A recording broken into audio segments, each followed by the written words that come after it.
আমরা চাই না এই ভূমিতে আবার ফ্যাসিস্ট আসুক, কোরআন বিরোধী কুকুরগুলো আসুক। ঠিক না ঠিক? কারা কারা চাও না হাত তুলে দেখাও মুসলমান।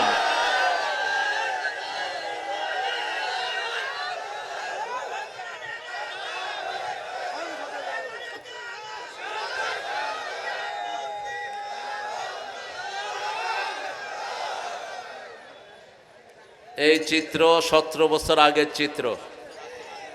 কালীগঞ্জের সেই ফুটবল মাঠ, যেটাকে পরবর্তী পর্যায়ে ওই খবিশেরা ওটাকে নাচের আড্ডাখানা বানিয়েছে। ওখানে পুতুল নাচিয়েছে। তোদের পুতুল তোদেরকে জাহান্নামে নিবে। ওই কোরআনের মাহফিলে যারা পুতুল নাচিয়েছে তারা যেন আর কালীগঞ্জে উঠতে না পারে। রাজি আছেন তো আপনারা? আপনারা মজবুত থাকতে হবে। আমরা আল্লাহর প্রশংসা করছি, পড়েন সুবহানাকা আল্লাহুম্মা আল্লাহু আকবার কবীরা আলহামদুলিল্লাহি কাসীরা সুবহানাল্লাহি বুকরাতাম ওয়া আসীলা সুবহানাল্লাহি ওয়া বিহামদিহি আদাদা খালকিহি। সবাই পারেন বোধহয় দোয়াটা, পড়েন না কেন? পড়েন সুবহানাল্লাহি ওয়া বিহামদিহি আদাদা খালকিহি ওয়া রিদা নাফসিহি ওয়া জিনাতা আরশিহি ওয়া মিদাদা কালিমাতিহি লাকাল হামদ ইয়া রাব কামা ইয়ানবাগি লিজালালি ওয়াজহিক ওয়া আযীমি সুলতানিক। এটা বেশি করে পড়বেন। রাসূলের একটা বর্ণনা, আগামীর পৃথিবীতে তসবিহ মানুষের খাওয়া হবে। দাজ্জাল যখন আসবে মানুষের সব নিয়ে যাবে। সাহাবায়ে কেরাম বললেন রিদওয়ানুল্লাহি আল আজমাইন, আমরা খাবো কি? রাসূল বললেন তসবিহগুলো তোমাদের খাবার হবে। আজকের বিজ্ঞান সেটা প্রমাণ করে দিয়েছে। বিজ্ঞান 4 স্টেজের লোকদের উপর গবেষণা করে দেখেছে 13 থেকে 20, 20 থেকে 40, 40 থেকে 60, 60 থেকে 80, এই বয়সের প্রায় 13,000 লোকের উপর গবেষণা করে বিজ্ঞান দেখেছে এরা যদি প্রতিদিন 13 মিনিট আল্লাহর জিকির করে, আল্লাহ প্রত্যেকটা লোকের ক্যাপাবিলিটি অনেক বাড়িয়ে দেয়। যুবকদের ব্রেনের শক্তি বাড়ায় এবং 40 পর্যন্ত তাদের ব্রেনের ক্যাপাসিটি বাড়ায়, সব ক্ষয় পূরণ করে দেয়। আর 60 থেকে 40 থেকে 60 যারা তাদের অ্যাবজর্বিং ক্ষমতা বাড়ায়, 60 থেকে 80 পর্যন্ত তাদের জীবনকে স্থবির করে দেয়। এই জন্য তসবিহ ছাড়া আমাদের কোনো বিকল্প নাই। আরো বিজ্ঞান বলছে একটা মানুষ যদি পচা ব্রেনের হয়, প্রতিদিন সকালে উঠে বলবে আমি ভালো আছি, আমি ভালো আছি, আয়নার সামনে 5 বার, আস্তে আস্তে তার ব্রেন গুলো ভালো হতে থাকবে। 1400 বছর আগে রাসূল বলছেন ঘুম থেকে উঠেই মানুষ পড়বে আলহামদুলিল্লাহ। কি পড়বে? আলহামদুলিল্লাহ। এরপর রাসূল সাল্লাল্লাহু আলাইহি ওয়াসাল্লাম বলছেন, ইবনে মাসউদের বর্ণনা, যখন কেউ নামাজে দাঁড়াবে প্রথম সুবহানাল্লাহ বলবে 10 বার, আলহামদুলিল্লাহ বলবে 10 বার, আল্লাহু আকবার বলবে 10 বার, লা ইলাহা ইল্লাল্লাহ পড়বে 10 বার। এটা পড়ে সে তার সালাত শুরু করবে। তো 10 বার যে আলহামদুলিল্লাহ পড়বে তার ব্রেনের সবগুলো সেলকে আল্লাহ ভালো করে দিবেন। বিজ্ঞান বলছে ব্রেনে 2700 কোটি সেল। যখন মানুষ উচ্চারণ করে I am in good position, আমি ভালো আছি, আলহামদুলিল্লাহ বলে, তখন একটা সেল তাজা হয়। একটা সেলের সাথে 2700 কোটি সেল তাজা হয়ে ওঠে। বুকের ভিতরে আছে 2500 কোটি সেল। এই জন্য 5 ওয়াক্ত আমাদের তসবির ব্যবস্থা কে করেছেন? ফাসাব্বিহুহু বুকরাতাও ওয়া আসীলা। আল্লাহ কোরআন শরীফের বহু জায়গায় এই কথাটা উল্লেখ করেছেন। আজকে আমরা সেই সবকটা এখান থেকে নিয়ে যাব। কোনো ভয় করার দরকার নাই। আগামীর বিশ্ব ইসলামের বিশ্ব, আগামীর বিশ্ব কোরআনের বিশ্ব, আগামীর বিশ্ব মাহদির বিশ্ব। আসতে পারবে না ইসলাম বিরোধীরা কখনো। রাসূলের ভবিষ্যৎবাণী আস্তে আস্তে একটা ফলবে। ভারত ভেঙে টুকরা টুকরা হবে। যেই ভারতের আশায় তোমরা বসে আছো গুলে বালি, ওই মোদি এখন মুখে আঙ্গুল দিয়ে কোন সময় ভাগবে সেই চিন্তায় আছে মোদি। টেনশন করার কোনো দরকার নাই। কেউ যদি মনে করে যে ভারতের সাহায্য নেব, অসম্ভব। ভারত নিজেদের দেশ নিয়েই বিপদে আছে। আমরা আমাদের সাহায্যে আমরা চূড়ান্ত। ঠিক না ঠিক? তবে যেখানে বিএনপির রক্ত সেখানে জামাতের রক্ত, যেখানে বিএনপির লোকদেরকে ফাঁসি দেওয়া হয়েছে একই রশিদে জামাতকে ঝুলানো হয়েছে। এই ঐক্য যারা নষ্ট করবে তারা মানবতার দুশমন, বাংলাদেশের দুশমন, 18 কোটি মুসলমানের দুশমন। এই ঐক্যের খেয়াল রাখতে হবে। যে সমস্ত নেতাগুলো বিএনপিতে ঐক্যের বিরোধী কথা বলে এদেরকে লাথি মেরে দল থেকে বের করে দাও। ওই যে আসিফ নজরুল সহ ভারতের 5টা যে সমস্ত উপদেষ্টা আছে লাথি মেরে এদেরকে বের করে দাও। আমরা যদি জনগণ বিচার হাতে নেই তোমরা পালানোর জায়গা পাবা না, ঠিক না? ঠিক। কোনো বিচার আমরা হাতে নেই, কারণ আমাদের মতো ভদ্র ইসলাম যারা করে তাদের মতো ভদ্র পৃথিবীতে আর কেউ হতে পারে। এই কালীগঞ্জে সবচেয়ে বেশি অত্যাচারিত হয়েছে মনি ভাই গনি ভাই, দুইজনের বাড়ি ঘেরাও দিয়েছে, 7-8 বার বাচ্চাগুলোকে ধরে নিয়ে যাওয়া হয়েছে। এরকম একজন দুইজন না, অজস্র এরকম নেতা কর্মী আছে, ঠিক না? ঠিক। জামাত ইসলামের আমার আজকের জেলা সেক্রেটারি সাতক্ষীরা চেয়ারম্যান হয়েছে, কিন্তু একদিনও চেয়ারে বসতে পারে নাই। আজিজ একদিনও চেয়ারে বসতে পারে নাই। আমরা একজনের কাছে বিচার দিয়েছি। কার কাছে বিচার? তিনি যে কত সুন্দর করেন, কোনো আওয়াজ হয় না কিন্তু কাম হয়ে যায়, কোনো আওয়াজ নাই। আল্লাহর বিচারে কোনো আওয়াজ নাই। যেমন রাতের পরিবর্তনে কোনো আওয়াজ, তুলিজুল লাইলা ফিন নাহারে ও তুলিজুন নাহারা ফিল লাইল, কি নীরবে তিনি কাজ করে ফেলেন। 15 মিনিটের ভিতরে দেখি সারা বাংলাদেশ আওয়ামী লীগ সাফ। সাতক্ষীরাতে বোধহয় আছে দুই একটা, হ্যাঁ, খুঁজে বের করেন, খুঁজে বের করেন। আমি ভুমরার মাহফিলে বলেছিলাম ওই সময়কার এসপি এবং যে কয়টা ওসি বিভিন্ন জায়গায় ছিল এদেরকে সাতক্ষীরার লোকদের হাতে তুলে দাও, নিজ হাতে তারা এই শয়তানদের বিচার করবে। আমাদের খেয়ে আমাদের পরে কিভাবে আমাদের বুকে গুলি চালিয়েছিস আমরা সেটার নিকাশ দেব। তবে আল্লাহ বলছেন ইন্না লিল মুজরিমিনা মুনতাকিমুন, সব অপরাধীর প্রতিশোধ দিবেন কে? আরো চিৎকার করে বলেন। নির্বাচন হবে, একজন নির্বাচিত সরকার আসবেন, এর মধ্যে যতগুলো প্রক্রিয়া করা দরকার, চোরদের বিচার হতে হবে, ডাকাতদের বিচার হতে হবে, চিহ্নিত করতে হবে যারা আমাদের দেশটাকে ধ্বংস করেছে। এই প্রক্রিয়া আমরা সামনের দিকে অগ্রসর হব। তবে আমাদের ঐক্য যদি নষ্ট হয়ে যায় যে কোনো সময় আমাদের শত্রুরা আমাদের গর্দান টিপে ধরবে, ঠিক না বেঠিক? আমাদের ঐক্য কোনোভাবে নষ্ট করা যাবে বা এনি হাও। এখন ওই শয়তান নাই, এখন যারা আছে তারাই দেশ চালাবে, ঠিক না ঠিক? যত তাড়াতাড়ি ইলেকশন হবে তত তাড়াতাড়ি এরা প্রশ্রয় পাবে। কথা বুঝলেন নেই? ইলেকশন হলেই অনেক নেতার মাধ্যমে হাত ধরে এরা ঢুকবে এবং এর মধ্যে আমার নিউজে আছে, আমার খবরে আছে, অসংখ্য নেতা টাকা খেয়ে খেয়ে ওদের নেতাদেরকে বৈধ করছে। আমরা সেই সুযোগ তাদেরকে দেব না। আমরা আমাদের ঐক্য মজবুত করতে হবে, ঠিক না ঠিক? কারণ যার কষ্ট হয়েছে সে বুঝে, গণি বুঝে কি মারাত্মক সময় সে পার করেছে। মার্ডার কেস সহ সবগুলো অপরাধের আসামি তাকে বানানো হয়েছে, বাড়িতে থাকতে পারে নাই। গনি ভাইয়ের বাড়িকে ওভার ঘেরা দিয়ে তার গ্রিলকে ভেঙে ফেলা হয়েছে, তার বাচ্চাদেরকে তার মোটরসাইকেলে গাঁজা ঢুকিয়ে দিয়ে তাদেরকে থানায় নিয়ে যাওয়া হয়েছে। এরকম একটা দুইটা চিত্র না, আমাদের কাউকে তারা শান্তিতে রাখে নাই, ঠিক না ঠিক? আমি আপনাদের এই সাতক্ষীরাতে এসেছি একাধিকবার, আমাকে ফেরত দিয়ে দেওয়া হয়েছে, আমাকে ঢুকতে দেওয়া হয়নি। আমার অসংখ্য আলেম ভাইকে সাতক্ষীরাতে রেখে তাদের থেকে টাকা খেয়েছে কুত্তা এসপি, তাদের থেকে টাকা খেয়েছে কুত্তা ওসি। ও সমস্ত শয়তানদেরকে আমরা আমাদের মধ্যে পেতে চাই, ঠিক না ঠিক? কত ভাবে তারা টাকা লুট করেছে তার কোনো হিসাব নাই। একটা সামান্য হিসাব ইউনুস দিয়েছে, ইউনুসকে ধন্যবাদ জানাই। এই ইউনুসের বিরুদ্ধে আমি প্রথম কথা বলি আপনাদের এই সাতক্ষীরা থেকে। আমার সেই আলোচনাটি সবচেয়ে বেশি ভাইরাল হয়েছে পৃথিবীতে এবং সেটাকে অসংখ্যবার ওই শয়তান ইউটিউব থেকে ফেলে দিয়েছে। আমি তাকে এখানে ধোলাই করেছিলাম কারণ সে গ্রামীণ ব্যাংকের ঋণের জন্য একটা মেয়েকে তার নাক থেকে স্বর্ণ খুলে নিয়ে গেছে। তার জামাই সেটা সহ্য করতে না পেরে এই সাতক্ষীরার কোন থানাতে জানি জামাই দুনিয়া থেকে বিদায় হয়েছে। এরকম অসংখ্য ঘটনা ছিল তার গ্রামীণ ব্যাংকে, কিন্তু সে অস্বীকার করেছে আমি সুদের সাথে কোনো জড়িত নই। কেউ যদি অস্বীকার করে আপনি তাকে এলিগেশন দিবেন কেন? এখন সে যেই কাজগুলো গত 6 মাস করেছে এগুলো আমাদের জন্য পজিটিভনেস, এগুলো আমাদের জন্য অত্যন্ত আনন্দদায়ক। গত রমজানে আমরা চাউল খেয়েছি অনেক দামে, পেঁয়াজ খেয়েছি আমরা 300 টাকায়, এই রমজানে খেয়েছি 30 টাকায়। গত রমজানে কাঁচামরিচ খেয়েছি 250 টাকায়, এই রমজানে খেয়েছি 25 টাকায়, ঠিক কিনা? আলু খেয়েছি, সব জিনিসের দাম সহনীয় পর্যায়ে আছে। এই জন্য বলেছি কৃষকদেরকে ভর্তুকি দাও। আমার দেশের কৃষকরা কোরবানি করে এবার বাজারকে স্থিতিশীল রেখেছে, কারণ আওয়ামী পান্ডাদের সিন্ডিকেট এবার বাজারে ছিল না, এই জন্য বাজার সুন্দর মতো রান হয়েছে, ঠিক না? ঠিক। একবারের জন্য কারেন্ট যায় না আপনাদের এই কালীগঞ্জে। এই কালীগঞ্জে আসার পর থেকে একবারের জন্য কারেন্ট যায়নি।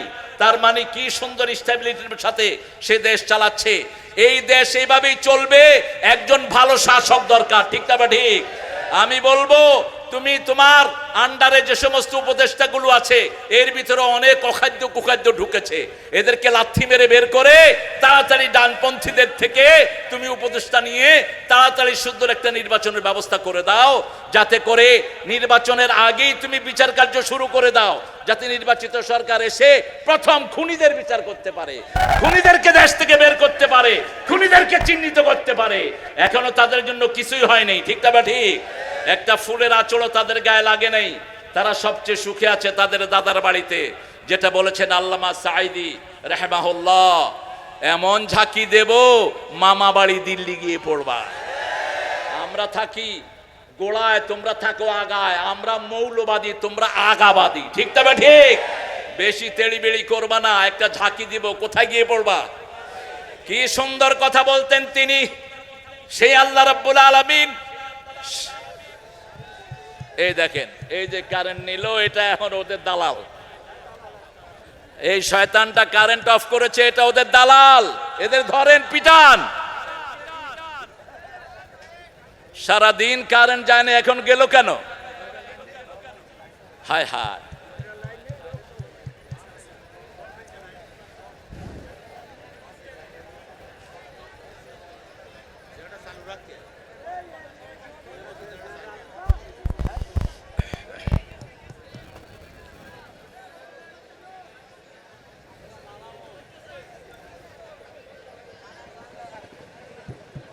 আলহামদুলিল্লাহ বলেন, আলহামদুলিল্লাহ পড়েন এবার আমার সাথে। আউযু বিল্লাহি মিনাশ শাইতানির রাজিম, বিসমিল্লাহির রহমানির রহিম, ওয়ান নাজমি ওয়া মা হাওয়া, মা দাল্লা সাহিবুকুম ওয়া মা গাওয়া। আল্লাহু আকবার। তারার কসম, আল্লাহ রাব্বুল আলামিনের তরতিবটা দেখেন। একই সাথে তারা, তারার পরে কি? তারা কেন দেখা যায় বলেন তো? চাঁদের কারণে। তারার পরেই সূরা কামার, নজম, কামার এইভাবে সাজিয়েছেন। তারপরে আর রহমান, সুন্দর করে সাজিয়েছেন, তিনি দিয়েছেন, তিনি হলেন রহমান। আবার সেই বর্ণ সূরা রহমান সূরাতে আল্লাহ বলছেন, আন-নাজমু ওয়াশ-শাজারু ইয়াসজুদান, আশ-শামসু ওয়াল কামারু বিহুসবান, সূর্য এবং চাঁদ এগুলো গণনার জন্য, আর তারা এবং গাছ এগুলো সেজদার জন্য। তারা যদি না হতো কোনো গাছ হতো না, কোনো গাছের জন্ম হতো না। তারার কারণেই সবগুলো গাছ হয়, তারার কারণেই ফুল ফুটে, তারার কারণেই পৃথিবীটা সুশোভিত হয়। এক একটা জিনিস দিয়ে আল্লাহ এক একটাকে বৈশিষ্ট্যমণ্ডিত করে দিয়েছেন। সেই তারার কসম খাচ্ছেন আল্লাহ। কসম দুই রকম, একটা হলো আল্লাহর নামে, আর একটা হলো গায়রুল্লাহর নামে।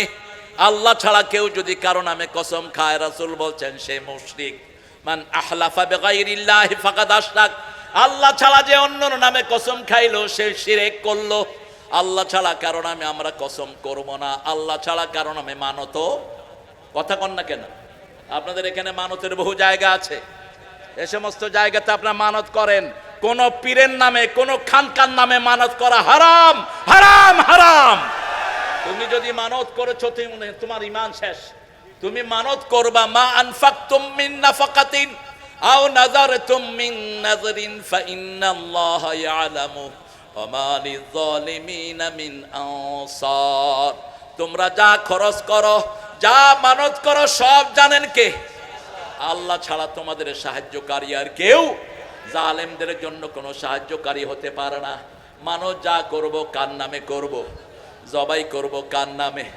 এই জন্য ঐক্যের ভিত্তি রাসূল তিনটা বললেন, মান সাল্লা সালাতানা ওয়া ইস্তাকবালা কিবলাতানা ওয়া কালা যাবিহাতানা ফাযালিকাল মুসলিম ফি যিম্মাতিল্লাহি ওয়া রাসূলি, যে আল্লাহর কিবলাকে কিবলা মানে 5 ওয়াক্ত নামাজ আদায় করে, আল্লাহর তরিকা অনুযায়ী জবাই করে, তারা হলো মুসলমান। এই 3টা গুণ আমরা দেখব। এই 3টা গুণের ভিত্তিতে আমরা ঐক্যবদ্ধ হব।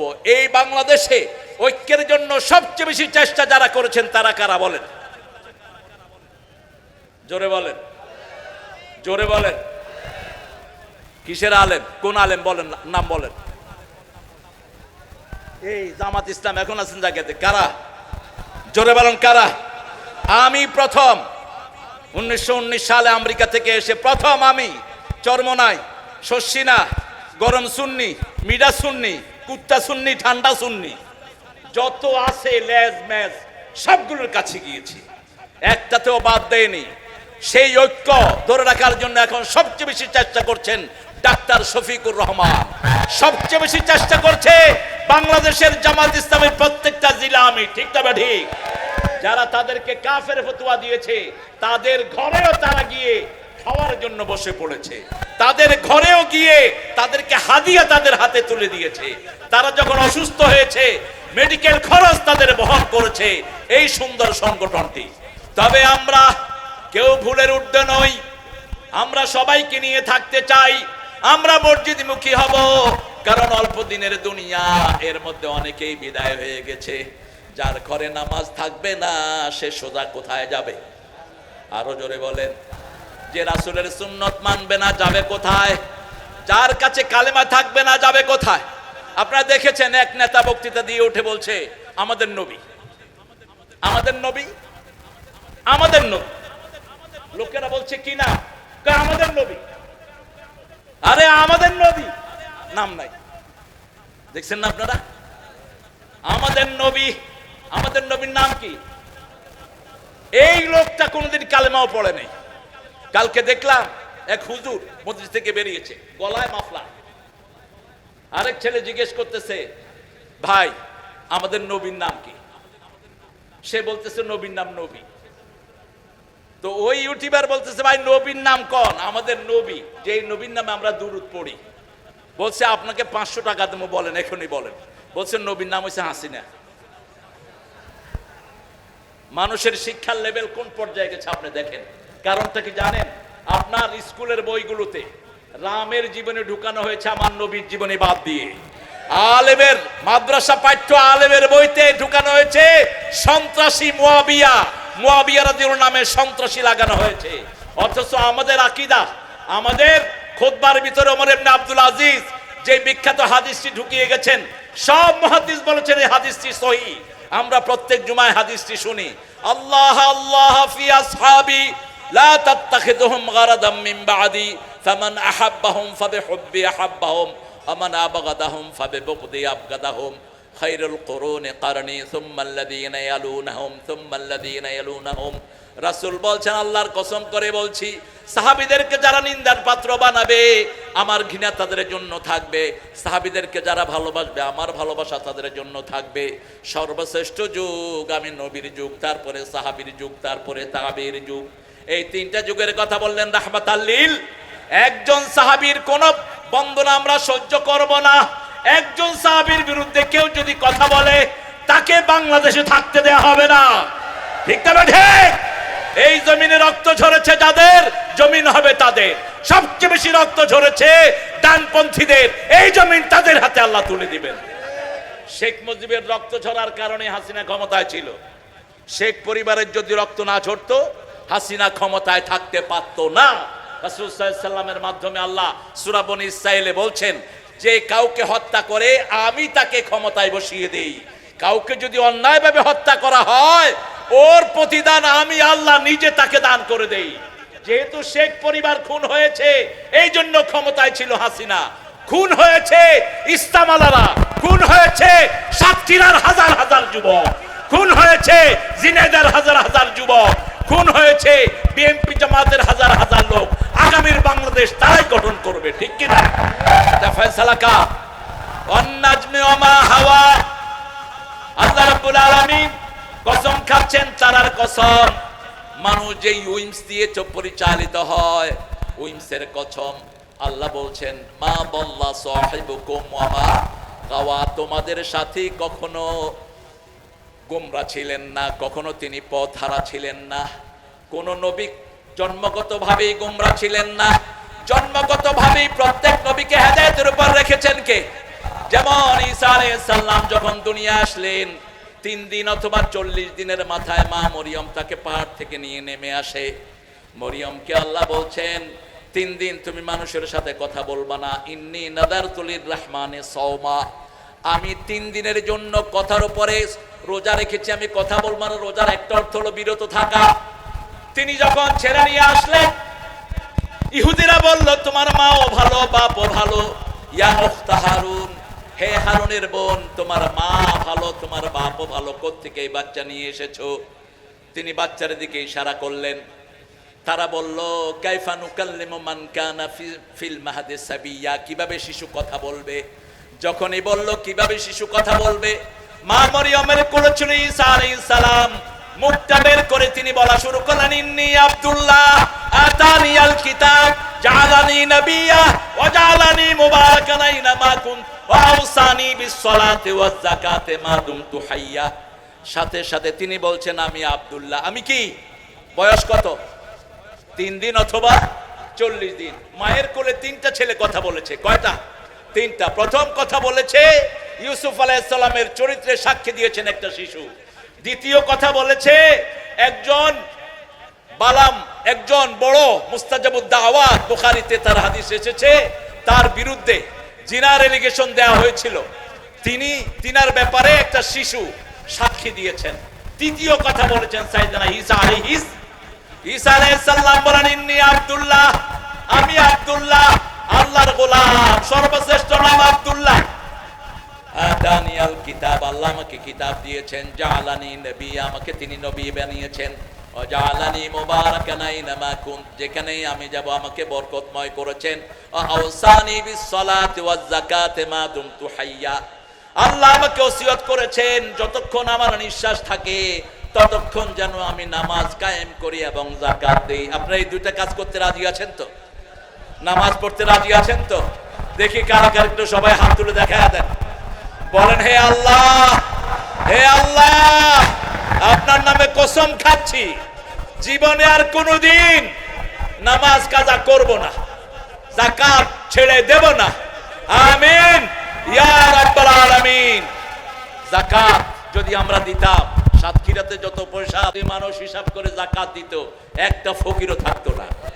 শুধু সাতক্ষীরার টাকায় যদি সাতক্ষীরায় দেয়া হতো, কোনো ফকির থাকতো না। বাংলাদেশে যত যাকাত আসে, এই যাকাত যদি হিসাব করে দেয়া হতো, বাংলাদেশে গরিব বলতে কোনো জিনিস থাকতো না। কিন্তু আমাদের দেশে যাকাত আসে 10 লাখ, দেয় 50,000, 50,000 টাকার শাড়ি লুঙ্গি দিয়ে বিদায়। আবার কি গর্বের সাথে বলে, যাক অনেক ভালো লাগতেছে, যাকাত লুঙ্গি দিয়ে আলহামদুলিল্লাহ বিদায় হয়েছে। যাকাতের লুঙ্গি শাড়ি বলতে কিছুই নাই। আপনি যাকাত কোত্থেকে পেয়েছেন? লুঙ্গি দিয়া শাড়ি দিয়ে দিবেন। আপনি যাকাত হলো তুখাযু মিনাল আগনিয়া তারুদ্দু ইলাল ফুকারা, গরিবদের থেকে ধনীদের থেকে ঘাড় মটকায় নিতে হবে, গরিবদেরকে দিতে হবে। কার সম্পদ কার কাছে যাবে কোনো ট্রেস থাকবে না।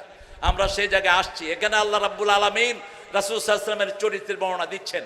আবার সূরা দোহার মধ্যে বলছেন আলাম ইয়াজিদিকা ইয়াতীমা ফাআওয়া ওয়া ওয়াজাদাকা দাল্লান ফাহাদা ওয়া ওয়াজাদাকা আইলান ফাআগনা ফাআম্মাল ইয়াতীমা ফালা তাকহার ওয়া আম্মাস সাইলা ফালা তানহার ওয়া আম্মা বিনি'মাতি রাব্বিকা ফাহাদ্দিস লা ইলাহা ইল্লাল্লাহ লা ইলাহা ইল্লাল্লাহ লা ইলাহা ইল্লাল্লাহ ওয়া আন্না মুহাম্মাদান আবদুহু ওয়া রাসূলু। আল্লাহ বললেন তোমাকে এতিম পেয়ে আমি আশ্রয় দিয়েছি, তোমাকে আমি হেদায়েতের উপর রেখে দিয়েছি।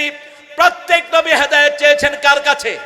যেমন আকাশে তারা দেখে সাইয়েদনা ইব্রাহিম আলাইহিস সালাম বলছেন فلما جن عليه الليل رأى كوكبا قال هذا ربي فلما أفل قال لا أحب الآفلين যখন তিনি তারা দেখলেন তিনি বললেন এটা আমার রব যখন তারা ডুবে গেলেন তিনি বললেন যেটা ডুবে যায় সেটা আমার রব হতে পারে না আমাদের রব কে বলেন তো জোরে বলেন আর যারা পার্লামেন্টে মানুষের আইন দিয়ে মানুষকে চালায় তাদের রব কে হ্যাঁ তাদের রব কে এই জোরে কোন কে শয়তান তাদের রব শয়তান মানুষের কোনো আইন আমরা মানি না ঠিক না বেটি একটা কুত্তা কি কুত্তার আইন মানে একটা ছাগলকে ছাগলের আইন মানে তো তুমি মানুষের আইন দিবা আমরা মানবো কেন আমরা আল্লাহর আইন মানবো রাজি আছেন না নাই দেখি কারা কারা রাজি নেই হাত তুলে দেখান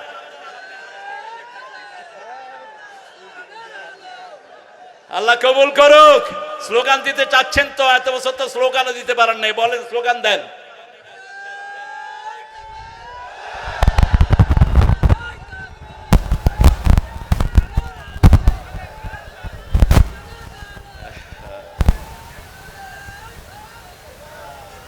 আওয়াজ নাই সবাই একসাথে দিতে হবে এই তাকবীরই আমাদের অস্ত্র এই তাকবীর দিয়ে এগিয়ে যাব কোন অস্ত্র আমাদেরকে থামাতে পারবে না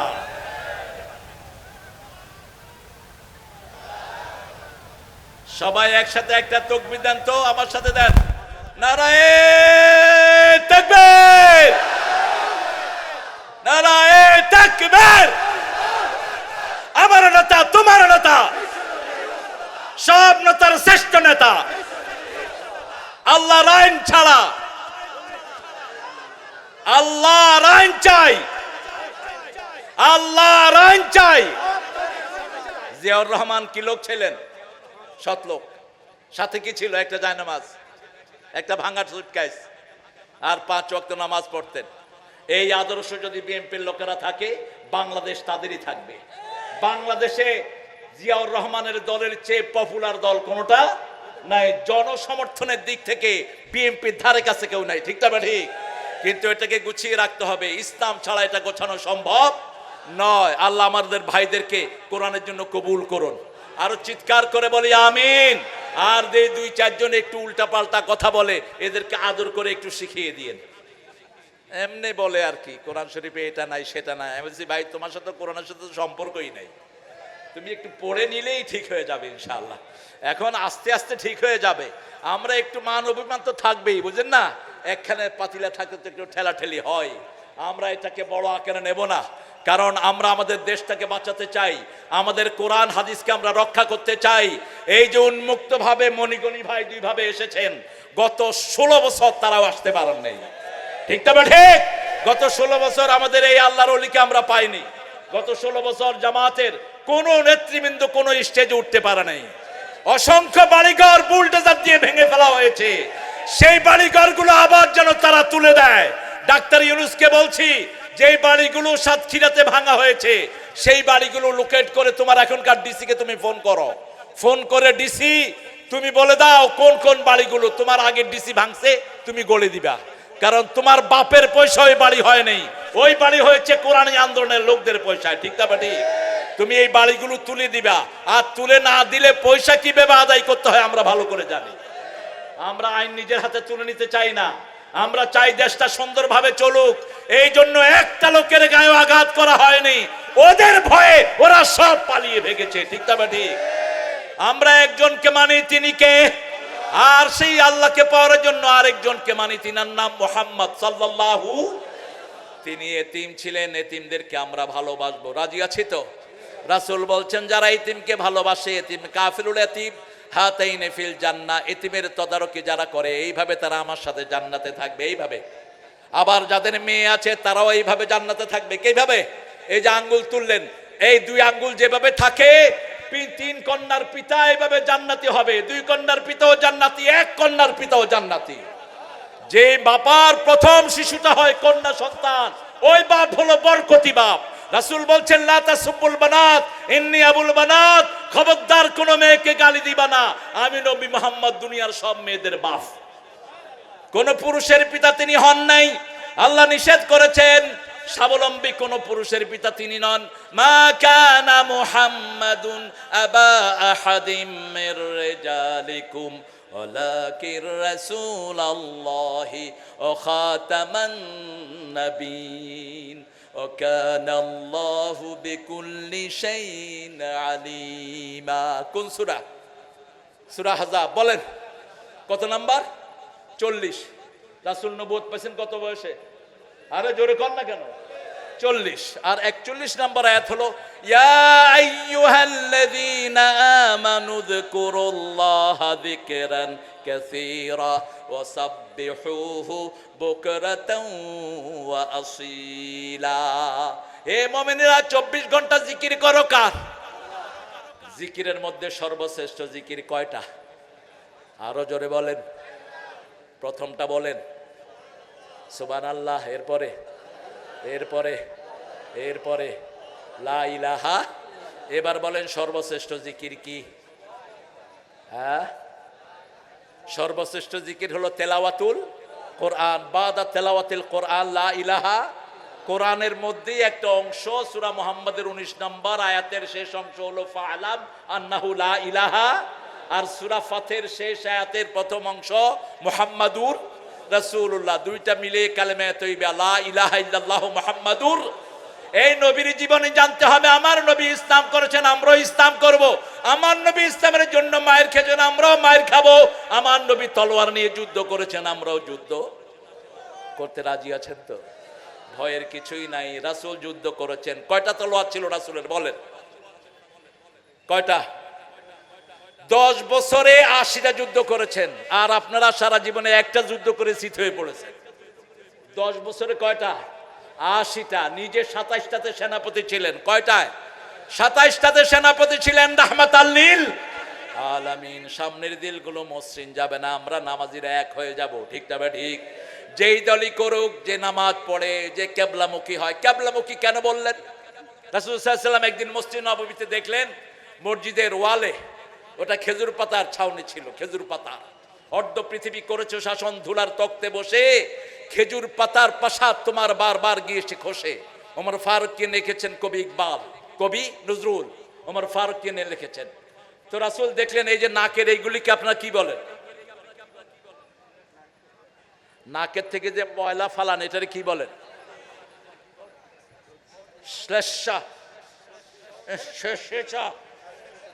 কইতেও পারো না। সর্দি।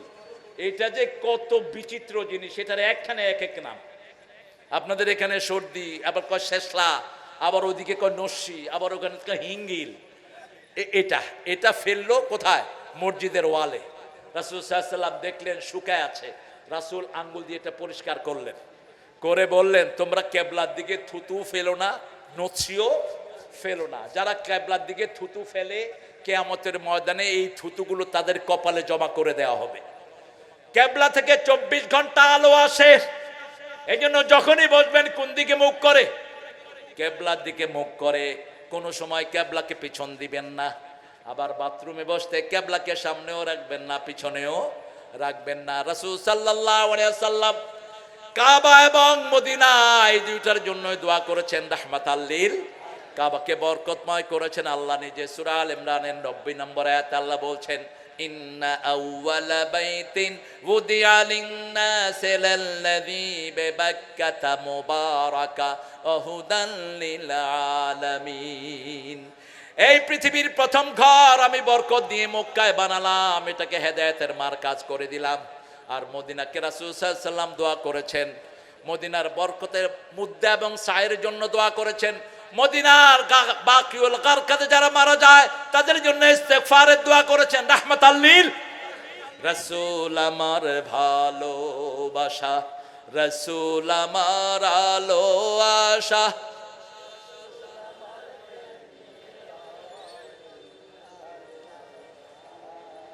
জানে না?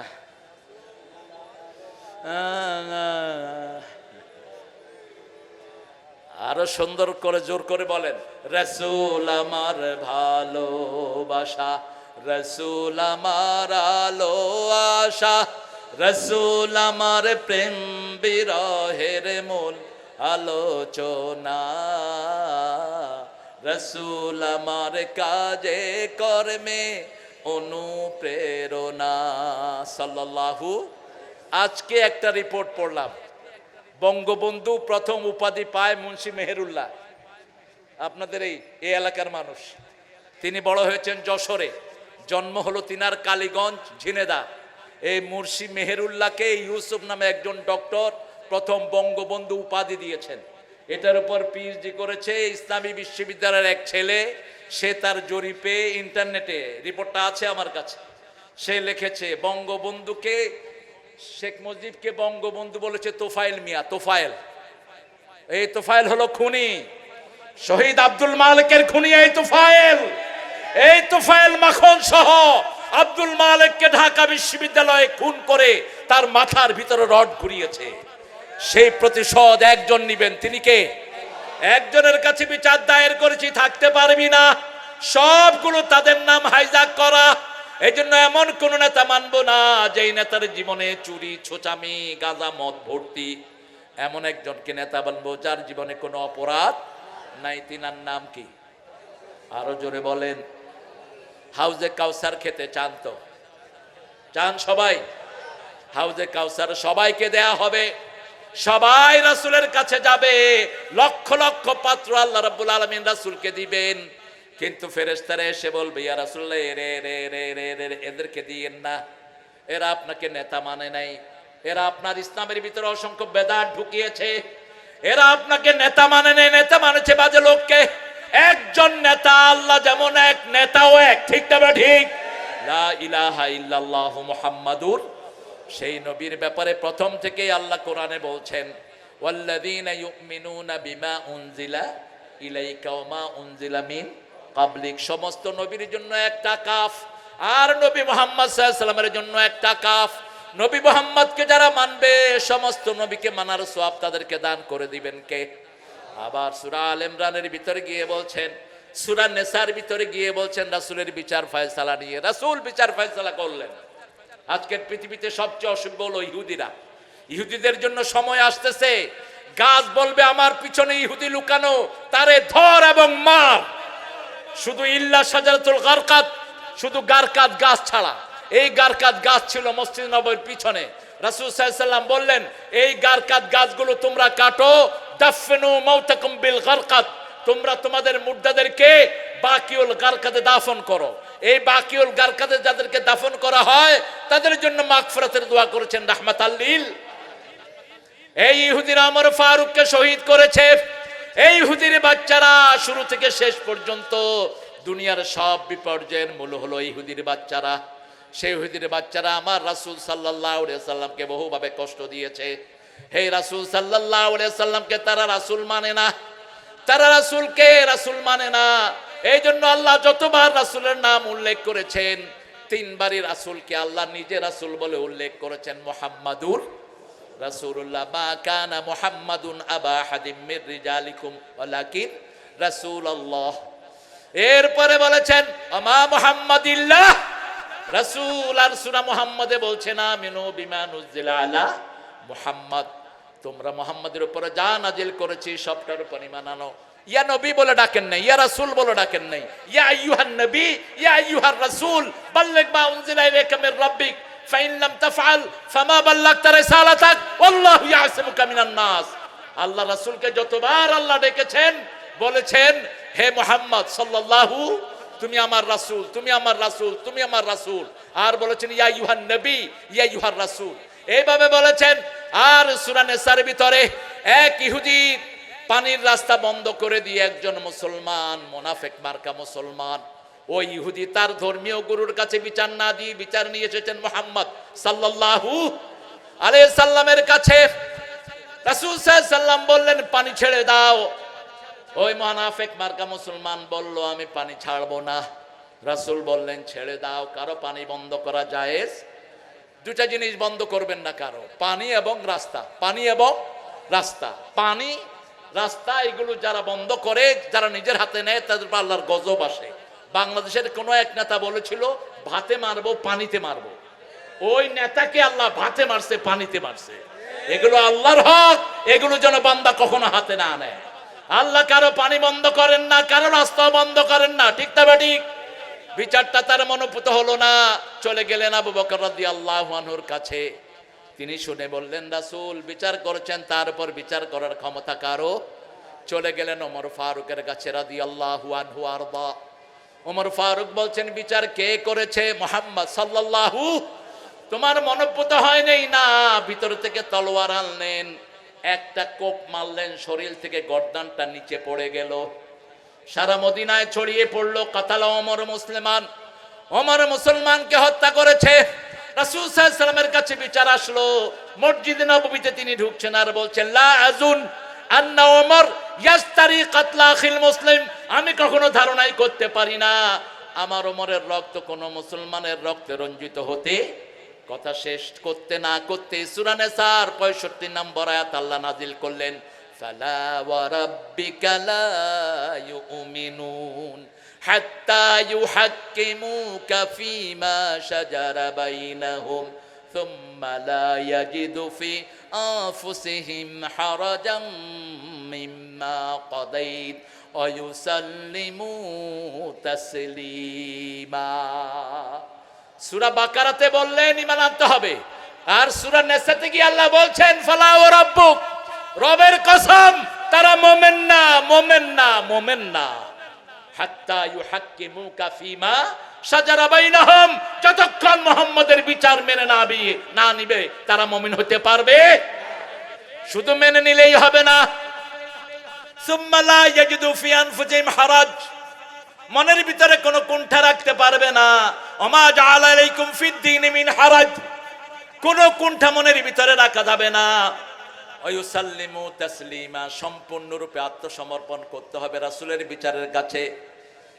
সেই বিচার যদি কেউ নিশ্চিন্তে মেনে না নেয়, সে কখনো মুমিন হতে পারবে না। এই জন্য আমরা আজকে এখানে শপথ করব, রাসূল যেই যেই বিচার দিয়েছেন আমরা সেগুলো মেনে নিব। রাজি আছেন তো? ছেলের বয়স হলে বিয়ে করায় দিব, রাজি আছেন? আমি এখানে আসার পর অসংখ্য ছেলে আমাকে বিচার দিয়েছে যে হুজুর আমাদের এখানে এক বিরাট সমস্যা, পোলাপানে বিয়ে করতে চায় না। শুনো যুবকেরা, তোমাদের মধ্যে যাদের বিয়ের সামর্থ্য আছে, সামর্থ্য বলতে তোমার শরীর ফিট, তুমি মোহরানা দিতে পারবা, বিবিকে চালাতে পারবা, তুমি বিয়ে করবা, তুমি বিয়ে করবা। রাসূল সাল্লাল্লাহু আলাইহি সাল্লাম বিয়ে করেছেন 25 বছর বয়সে, এটা একটা আইডিয়াল এজ। কিন্তু এখন যে ফিতনার যুগ, তোমরা 16, 17, 18 বছর বয়সে বিয়ে করো। বিয়ের জন্য শর্ত সহজ, একটা মেয়েকে তুমি তার স্ট্যান্ডার্ড অনুযায়ী মোহরানা দিবা। আমাদের দেশের লোকেরা ফাতেমি মোহর তালাশ করে, আরে মিয়া তোমার মাইয়াটা কি ফাতেমা নাকি? আর তুমি যার জন্য নিচ্ছ সে কি আলী নাকি? ফাতেমি মোহর কখন দেয়া হয়েছে? আলী রাদিয়াল্লাহু রাসূলের ঘরেই ছিলেন। রাসূল সাল্লাল্লাহু আলাইহি ওয়াসাল্লামের কাছে যখন আবু বকরের মাধ্যমে প্রস্তাব গেল, মদিনার এমন কোন বড় পরিবার নাই যে পরিবার থেকে মা ফাতেমার জন্য প্রস্তাব আসে নাই। কারণ মা আয়েশার বর্ণনায় মা ফাতেমা দেখতে ছিলেন মুহাম্মদ রাসূলুল্লাহ সাল্লাল্লাহু আলাইহি সাল্লামের মতো। পৃথিবীর সর্বশ্রেষ্ঠ সুন্দরীর তালিকায় মা ফাতেমা। এই ফাতেমা যেমনই সুন্দরী তেমন ছিলেন গুণী। মা আয়েশা বলতেন, যখন তিনি হাঁটতেন মনে হতো যে রাহমাতুল লিল আলামিন হাঁটছেন। রাসূল সাল্লাল্লাহু আলাইহি সাল্লাম একদিন বসে আছেন 11 জন বিবিকে নিয়ে, মা আয়েশা ঢুকলেন, মা ফাতেমা ঢুকলেন। মা আয়েশা বলছেন, যখন মা ফাতেমা ঢুকলো আমার মনে হচ্ছিল রাসূল হেঁটে হেঁটে আসছেন। রাসূল দাঁড়িয়ে গেলেন, দাঁড়িয়ে ফাতেমার কপালে চুম্বন খেতেন, আর হাতে চুম্বন খেয়ে রাসূলের জায়গায় মা ফাতেমাকে বসায়া তিনি একটু দূরে গিয়ে বসতেন। সুবহানাল্লাহ বলতে ইচ্ছা করে না। সেই মেয়ের জন্য প্রস্তাব আসলো যখন আলীর, আনা মদিনাতুল ইলম ওয়া আলিউন বাবু, এটা শিয়াদের একটা গাঁজাখুরি কথা, এটা কোনো হাদিসের বর্ণনা নয়। আমি ইলমের শহর, সেই শহরের দরজা হলো আলী।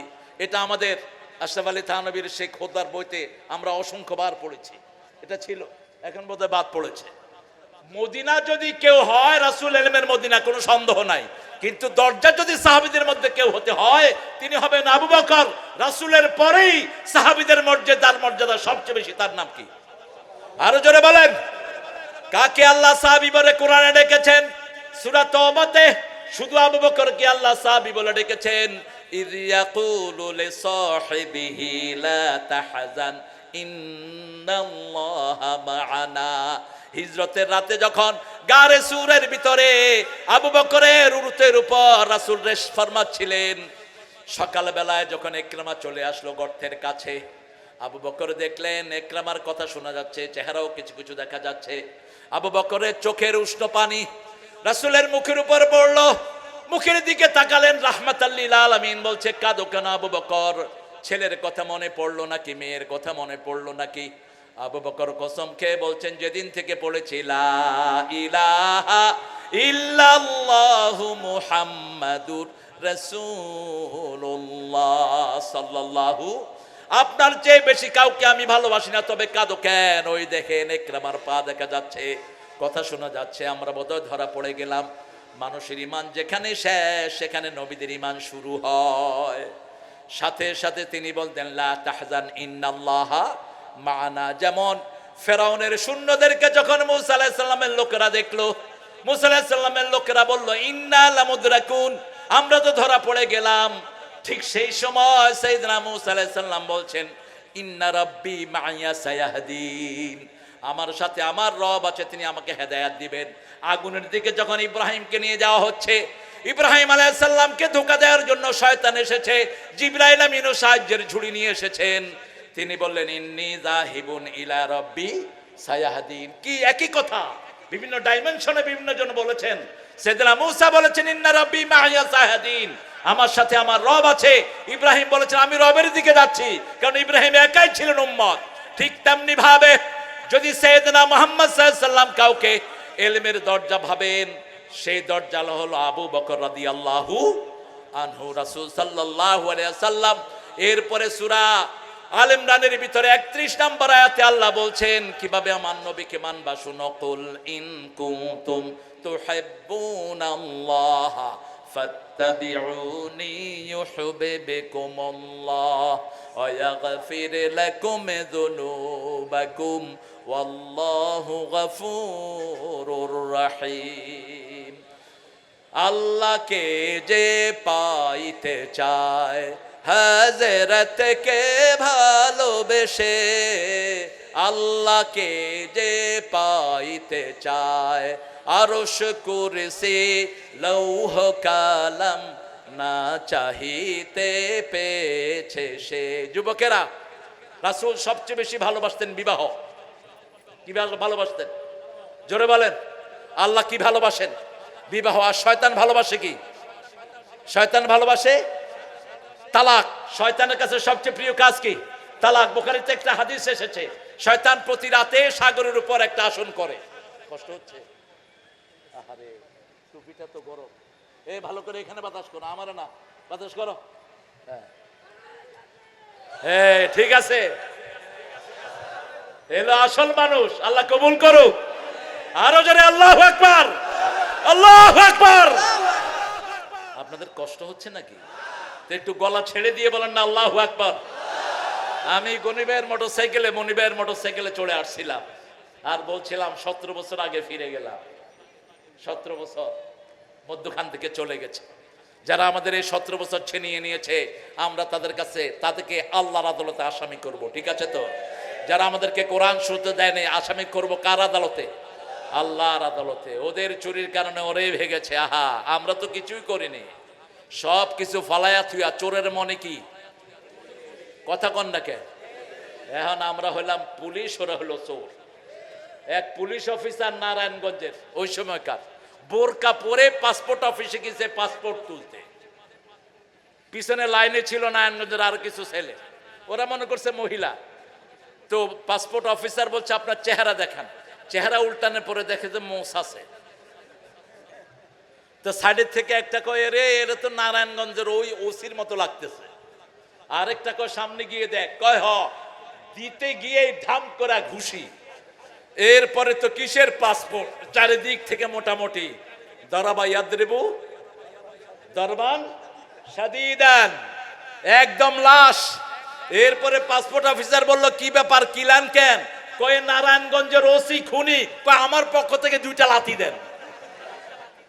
সারা দেশ এখন উন্মুখ। ঠিক তবে ঠিক, শুধু পাইলেই হয়, কুত্তার মতো শেষা হবে। উনি ওখান থেকে বলে ফস করে ঢুকে পড়বো, আমরাও ফ্যাস করে ভেঙে ফেলবো। সারা বর্ডার এলাকায় কোরআনের কর্মীরা সজাগ আছে না নাই? বিএমপি জামাতের সৈনিকেরা আছে না নাই? এরা সব একত্রিত হয়ে কোরআনের জন্য জান দিবে, ঠিক তবে ঠিক। বৈষম্য বিরোধী ছেলেরা মন খারাপ করবে না, শিবিরের জওয়ানরা তোমাদের সাথে, আমরা বুড়া জওয়ানরা আছি। আমাকে বলেছে 65 বছরের যুবক। আলহামদুলিল্লাহ বলো, ভয়ের কিছুই নাই। আমরা দুনিয়াতে আসছি ওয়ান টাইম, ঠিক না ঠিক? আমরা চলে যাব, একজনের জন্য শহীদ হতে চাই। রাজি আছেন তো? রাজি আছেন তো? কারা কারা শহীদ হতে রাজি? হাত তুলে দেখা দাও মুসলমান।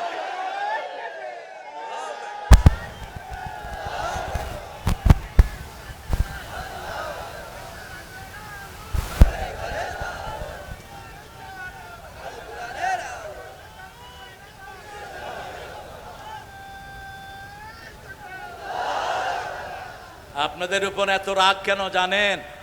এই সাতক্ষীরার প্রতি ইঞ্চিতে মিশে আছে লা ইলাহা মুহাম্মাদুর রাসূলুল্লাহ। সাতক্ষীরার লোকেরা যে কোরআনকে কত ভালোবাসে, ঠিক না ঠিক? এই সাতক্ষীরাতেই শ্রেষ্ঠত্বে এসেছেন আল্লামা সাঈদী রাহমাহুল্লাহ। এই সাতক্ষীরার মাটিতে অসংখ্য আলেমের জন্ম হয়েছে, ঠিক না ঠিক?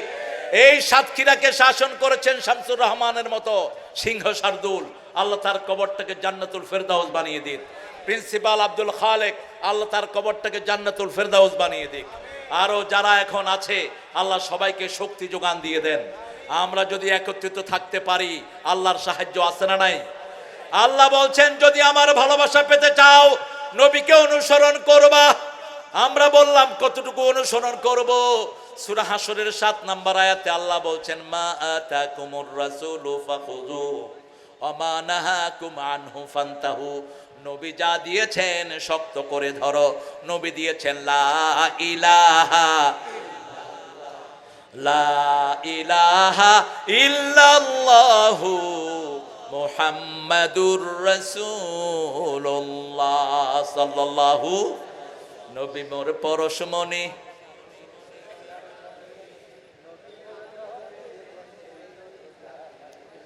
হ্যাঁ, হয়েছে তো না? জপতে হবে কার নাম? এই কবিরা এখানে ভুল করে। নবী মোর পরশমণি, নবী মোর সোনার খনি। আল্লাহ নাম জপে যে জন, সেই তো দোজাহানের ধনী। ও নামের সুর ধরিয়া পাখি যায় গান করিয়া। ও নামে মজনু হলো। কত গাঁজাখোর এই কবি, দেখেন। আল্লাহ কি পাগল হয়? বলতেছে ও নামে মজনু হলো মাওলা আমার কাদের গনি। আল্লাহ বলতে পাগল হয়? ও নামে রহম ঢালে মাওলা আমার কাদের গনি। নবী মোর পরশমণি, নবী মোর সোনার খনি। ঠিক আপনাদের জাতীয় সঙ্গীত কে এরকম, উনি কবরে থেকে, ওই চিতায় থেকে লিখেছেন। উনি 1941 সালে তিনি মারা গেলেন, আর 71-এ আমরা স্বাধীন হইলাম। এই শয়তানটা কবরে থেকে এটা লেখলো কেমনে? হ্যাঁ, 1903 সালের লেখা এই কবিতা, কলকাতাকে নিয়ে। সিরাজের বাংলাকে খণ্ড বিখণ্ডিত করেছে এই রবি ঠাকুর সহ কিছু পান্ডারা। সিরাজের বাংলা ছিল 4টা এলাকা নিয়ে, বাংলা, বিহার, উড়িষ্যা, ত্রিপুরা। এটা ছিল আমাদের পুরা বঙ্গরাজ্য।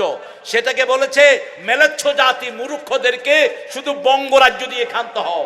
এবং রবি ঠাকুর কখনো মুসলমানদেরকে মূর্খ ছাড়া কথা বলতো না। সে বলতো, মূর্খরা তো কথাই বলতে পারে না, এদেরকে ভার্সিটি দেওয়ার দরকার কি? থুতু নারী তার জাতীয় সঙ্গীতের মুখে। এই জাতীয় সঙ্গীত কোরআন বিরোধী, ঠিক তবে ঠিক? আমার সোনার বাংলা আমি তোমায়। আবার আল্লাহ বলছেন, আল্লাযীনা আমানু আশাদ্দু হুব্বান লিল্লাহ। যারা ঈমান এনেছে সবচেয়ে বেশি ভালোবাসবে কাকে?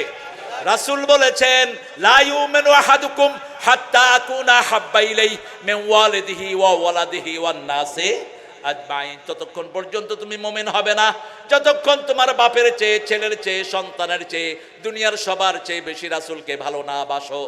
এটাকে এইভাবে বলতে হবে, আমার মাবুদ আল্লাহ আমি তোমায় চিরদিন। কার আকাশ কার? আকাশ কার? তো ওই পান্ডা বলছে কি? চিরদিন তোমার আকাশ, তোমার বাতাস।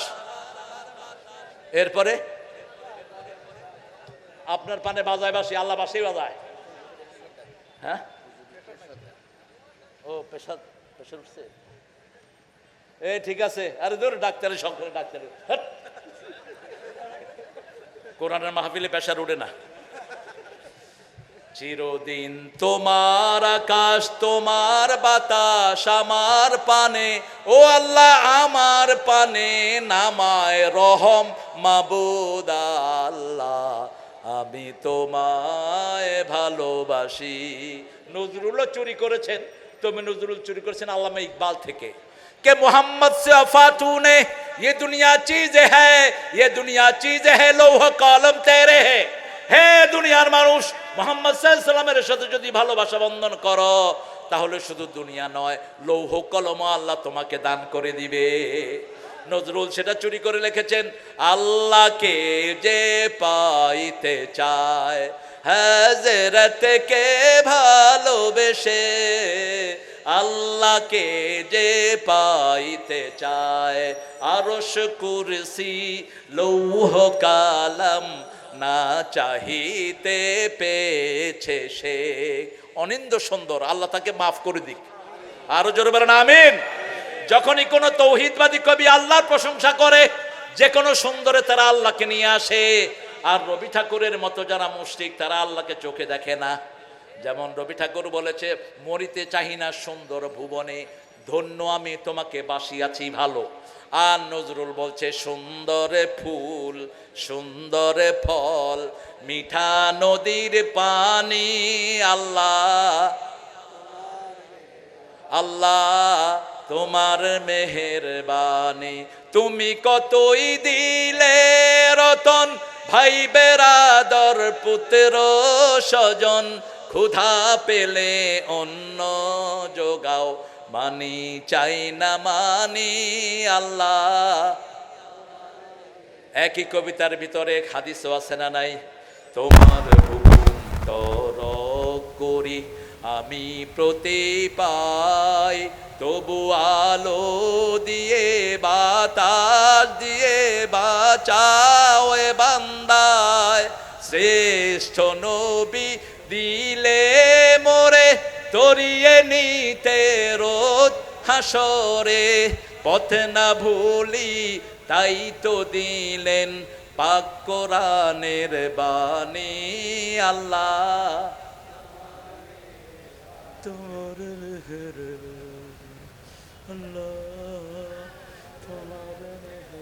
কোন শক্তি নাই। আল্লাহ আপনাদেরকে হেদায়েত করুন। জোরে বলতে জোরে বলা যায় না, বলেন সুন্দর ফুল সুন্দর ফল,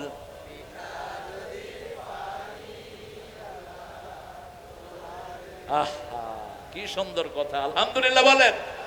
মতিউর রহমান মল্লিক আরো সুন্দর উত্তর দিচ্ছেন, তোমার সৃষ্টি যদি হয় এত সুন্দর, না জানি তাহলে তুমি কত সুন্দর কত সুন্দর, সেই কথা ভেবে ভেবে কেটে যায় লগ্ন, ভরে যায় তৃষিত এ অন্তর, না জানি তাহলে তুমি কত সুন্দর। সবচেয়ে সুন্দর কে?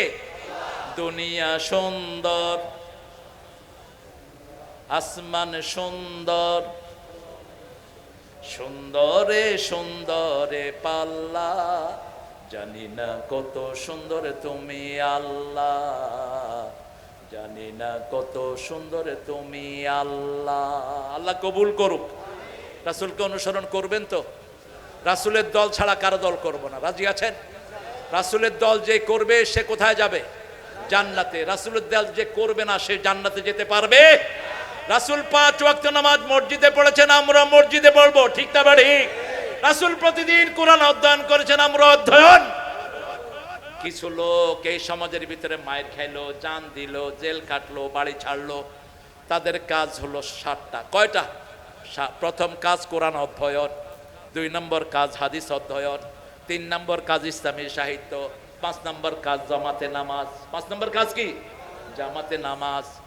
4 নম্বর কাজ জামাতে নামাজ। 5 নম্বর কাজ হলো সামাজিক কাজ। কি কাজ? কোন কোন ভাইকে আপনি কোরআনের দাওয়াত দিয়েছেন? কোন কোন ভাইয়ের বাড়ি সাহায্য পৌঁছিয়েছেন? এত সাহায্য কেউ পৌঁছাতে পারে, সরকারও পারে নাই। ঠাকুর গায়ে 32 জন হিন্দু চাষি মারা গেলেন, সাহায্য পাঠাইছে কারা? কারা পাঠাইছে? আল্লাহ এদেরকে কবুল করে, আল্লাহ এদের সাথে সব ডানপন্থীদের আপনি ঐক্য মজবুত করে দেন। আপনারা দেখেছেন ডাক্তার শফিকুর রহমান এখন কোথায়? কোথায়? মনি ভাই কোথায়? লন্ডনে কোথায় গেছে? কোথায় গেছে বলতে পারতেছেন? না দেখে না দেখা দেখে না দেখার ভান করতেছে। হ্যাঁ, কার সাথে দেখা করছে?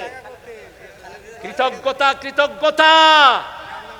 কারণ আল্লামা সাঈদীর মৃত্যুতে সবচেয়ে বেশি এই মহিলা কান্না করেছে, খালেদা জিয়া। এবং সেখানে ছিল বিএনপির একজন আমার এলাকার এক ছেলে নেতা শহীদুদ্দিন চৌধুরী। এনি হলো আমার নাতি সম্পর্কে। এনি আমাকে ফোন করেছে, ফোন করে বলছে নানা ম্যাডাম খুব কাঁদতেছেন। আমি বললাম কেন? বলছে কাঁদতেছেন আমাদের প্রিয় আল্লামা সাঈদীর জন্য। কামাল উদ্দিন জাফরি সাহেবকে সবচেয়ে বেশি মর্যাদার আসনে রেখেছেন এই মহিলা। আল্লাহ এই মহিলার হায়াত দারাজ করে। এই মহিলার আমলে কোনো আলেমকে অ্যারেস্ট করা হয়নি, ঠিক না বা ঠিক? জোরে বলেন না কেন? আর আমাদের তিনি ছোট্ট রফিককে নিয়ে কি করছে? কি করছে? আরো জোরে কর, আরো জোরে, শুনতেছি না তো। ও আর কিছু কয় নেই, ও কয় আমি আল্লাহর কাছে বিচার দিছি, আমারে উলঙ্গ করে আমার হাতে সিগারেট ধরায় দিয়েছে। আমি বলছি আল্লাহ, যে আমাকে রুমে উলঙ্গ করেছে তুমি তারে জাতির সামনে উলঙ্গ করে দাও। এই জন্য আল্লাহ জাতির সামনে কাকে ল্যাংটা করছে? কি নাম জানি? হাউন আঙ্কাওয়াল। আল্লাহর বিচার কত নিখুঁত। একজন নবীকে নমরুদ ল্যাংটা করেছিল। কোন নবী? কোন নবী? ইব্রাহিম আলাইহিস সালামকে উঠানো যাচ্ছিল না, শয়তান পরামর্শ দিল কাপড় খুলে ফেলো। যখন তার কাপড় খোলা হচ্ছে তিনি কেঁদে ফেললেন আর বললেন আল্লাহ আমি জীবনে সতর উলঙ্গ করি নাই। আল্লাহ বললেন টেনশন করো না, আমি জান্নাতের পোশাক পাঠিয়ে দিচ্ছি। জান্নাতের পোশাক পাঠানো পরানো হলো তার শরীরে। সেই পোশাক তিনি দিলেন ইসহাককে, ইসহাক দিলেন একুবকে, একুব দিলেন ইউসুফ আলাইহিস সালামকে। ওই পোশাক পর্যায়ক্রমে এসেছে ঈসা আলাইহিস সালামের হাত পর্যন্ত। নবীদের হাতে পোশাকটা বদলি হয়েছে। এই পোশাক যখন ইউসুফ আলাইহিস সালাম পাপের চোখের জন্য পাঠিয়ে দেয়, চোখে দেওয়ার সাথে সাথে তার চোখকে আল্লাহ ফিরিয়ে দেয়। এই সেই পোশাক। এই পোশাক পরার পরে আল্লাহ আগুনকে নোটিশ করলেন। সূরা সাফফাত, কুলনা ইয়া নারু কুনি বারদাও ওয়া সালামান আলা ইব্রাহিম। সূরা আম্বিয়া, সূরা আম্বিয়ার ভিতরে আল্লাহ বলছেন 78। আল্লাহ রাব্বুল আলামিন বলছেন এই যে কবি এই যে আয়াতকে, এটাকে আল্লামা ইকবাল অনুবাদ করলেন, আজ ভি হো ইব্রাহিম কা ঈমান পয়দা আগে কর সকতি এক আন্দাজে গুলিস্তা পয়দা। বাংলা করেছেন কবি ফররুক, আজ যদি হয় ইব্রাহিম আলাইহিস সালামের ঈমান বিদ্যমান, আগুন হয়ে যাবে সুন্দর এক ফুলের বাগান। সেই ঈমান শিবিরের ছেলেদের মধ্যে আছে না নাই? একটা ছেলেকে অ্যারেস্ট করে নিয়ে 52 দিন পর্যন্ত অজ্ঞান করে রাখা হলো। ছেলের নাম বলেন, কি নাম? দেলোয়ার। কি নাম? দেলোয়ার। তার পেশাবের রাস্তা দিয়ে রড ঢুকানো হয়েছে, তার আঙ্গুলগুলো টেনে টেনে নখগুলো বের করে দেওয়া হয়েছে, হাতের ভিতরে রড ঢুকানো হয়েছে, কিন্তু তাকে ঈমানের পথ থেকে সরাতে পারে নাই। যখনই জ্ঞান ফিরেছে সে পড়েছে লা ইলাহা। আমরাও যত বিপদ হোক আমরা কালেমা থেকে সরে যাব না। রাজি আছি তো? রাসূলের দল করবেন তো? দেখি কারা কারা, দেখি কারা কারা। আল্লাহ আল্লাহ কবুল করো, আল্লাহ কবুল করো। আল্লাহ কালীগঞ্জের পুরা মাটিকে তুমি কোরআনের নূর দিয়ে ভরে দাও। আরো জোরে বলি আমিন। 5 ওয়াক্ত নামাজ কোথায় পড়বো? মসজিদে। মসজিদের সাথে যারা অন্তর ঝুলিয়ে রাখে আল্লাহ বলছেন আমি কিয়ামতে তাদেরকে আমার ছায়াতলে রেখে দেব। ইয়াউমা লা জিল্লা ইল্লা জিল্লুহু, যেদিন আমার ছায়া ছাড়া কোনো ছায়া থাকবে। সেই নবী জীবনের শেষ মুহূর্ত পর্যন্ত নামাজ পড়েছেন, নামাজ কায়েম করেছেন। আমরাও কায়েম করব। আল্লাহর আইনকে তিনি প্রতিষ্ঠিত করেছেন, আমরাও করব। রাজি আছি তো? এরপরে আসেন আল্লাহ রাব্বুল আলামিন সূরা নিসার পরে সূরা মায়েদায় বলছেন, মাল্লাম ইয়াহকুম বিমা আনজালাল্লাহু ফাউলাইকা হুমুল কাফিরুন আমাল্লাম ইয়াহকুম বিমা আনজালাল্লাহু ফাউলাইকা হুমুয যালিমুন আমাল্লাম ইয়াহকুম বিমা আনজালাল্লাহু ফাউলাইকা হুমুল ফাসিকুন। যারা আল্লাহর আইন দিয়ে বিচার ফয়সালা করে না তারা কাফের, তারা জালেম, তারা ফাসিক। আমাদের যতগুলো ছেলে মেয়ে আছে আমরা আজকে থেকে কোরআনের বাগানে দেব। রাজি আছেন তো? এই যে দুইটা ছেলে হাফেজ হলো, আপনারা তাদেরকে পাগড়ি নিতে সাহায্য করলেন, এই দুইটা ছেলের পিছনে যত লোক তারাবি পড়বে সব সওয়াব আল্লাহ আপনাদের আমলনামায় দিবেন। আজকে স্কুলগুলোতে কোনো পড়াশোনা নাই, ঠিক না ঠিক? আমাদের ছেলেগুলো, বাংলাদেশের ছেলেরা পৃথিবীর সবচেয়ে ব্রেনি ছেলে। আমাদের ছেলেরাই বিগত 20 বছর সারা দুনিয়ায় হেফজতে ফার্স্ট হচ্ছে, ঠিক না ঠিক?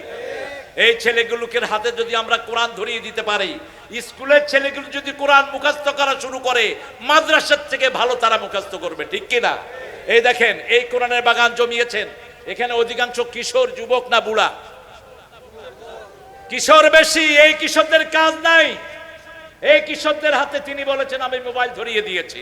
মোবাইল ধরিয়ে দেওয়া মানে তার চোখ শেষ, তার হার্ট শেষ, তার লিভার শেষ, তার জীবন শেষ, ঠিক না ঠিক? আর যদি কোরআন ধরিয়ে দেন, তার জীবন সুন্দর, ভবিষ্যৎ সুন্দর। সামনের দিকের দিনগুলো বাপ মাকে দেখলে কখনো চোখ উঠিয়ে কথা বলবে না। আপনি দেখবেন হেফজোখানার কোন সন্তান কারো মুখের দিকে তাকিয়ে কথা বলে না, ঠিক না ঠিক? কোন দিকে তাকিয়ে থাকে? নিচের দিকে তাকিয়ে থাকে। কোরআন তাদেরকে বিনয়ী বানায়। আর এই ছেলেগুলো যদি এখন ঘরে থাকতো কি করতো বলেন তো? কি করতো? এই ডানে ডানে বামে মার মার, ঠিক কিনা? কি চালাইতো? Free fire. আমার ঘরেও তো আছে কিছু আল্লাহর ওলি। আমি একদিন ঘরে একা, হঠাৎ করে শুনি যে ডান দিকে ডান দিকে মার মার। আমি চিন্তা ব্যাপারটা কি? আমি থাকি 12 তলায়, এখানে মার মারাইলো করতে। আমি রুম থেকে বেরিয়ে দেখি যে আমার ছোটটা 10 বছরের কুটি 5 পারা মুখস্থ করছে, খেতার তলে আসতো, ওটা রেখা ভালো। কেড়ে মারামারি করতেছে। কই? আমি কেড়ে মারামারি? এই কেড়ে? কত ট্যালেন্টেড বুঝেন, মুহূর্তের মধ্যে লুকিয়ে ফেলেছে। এই ছেলেদেরকে দিয়েছি কোরআন মুখস্থ কর। আলহামদুলিল্লাহ, আপনারা দোয়া করেন। আলহামদুলিল্লাহ, 4টার মধ্যে 3টা হাফেজ হয়ে গেছে। এর ভিতরে এর মধ্যে চ্যালেঞ্জ গ্রহণ করেছে যমজ 2টা, 11 দিনে 10 পারা মুখস্থ করছে। এটা একটা ছেলে না, আমাদের প্রত্যেকটা ছেলে এরকম ব্রেনি, ঠিক না ঠিক?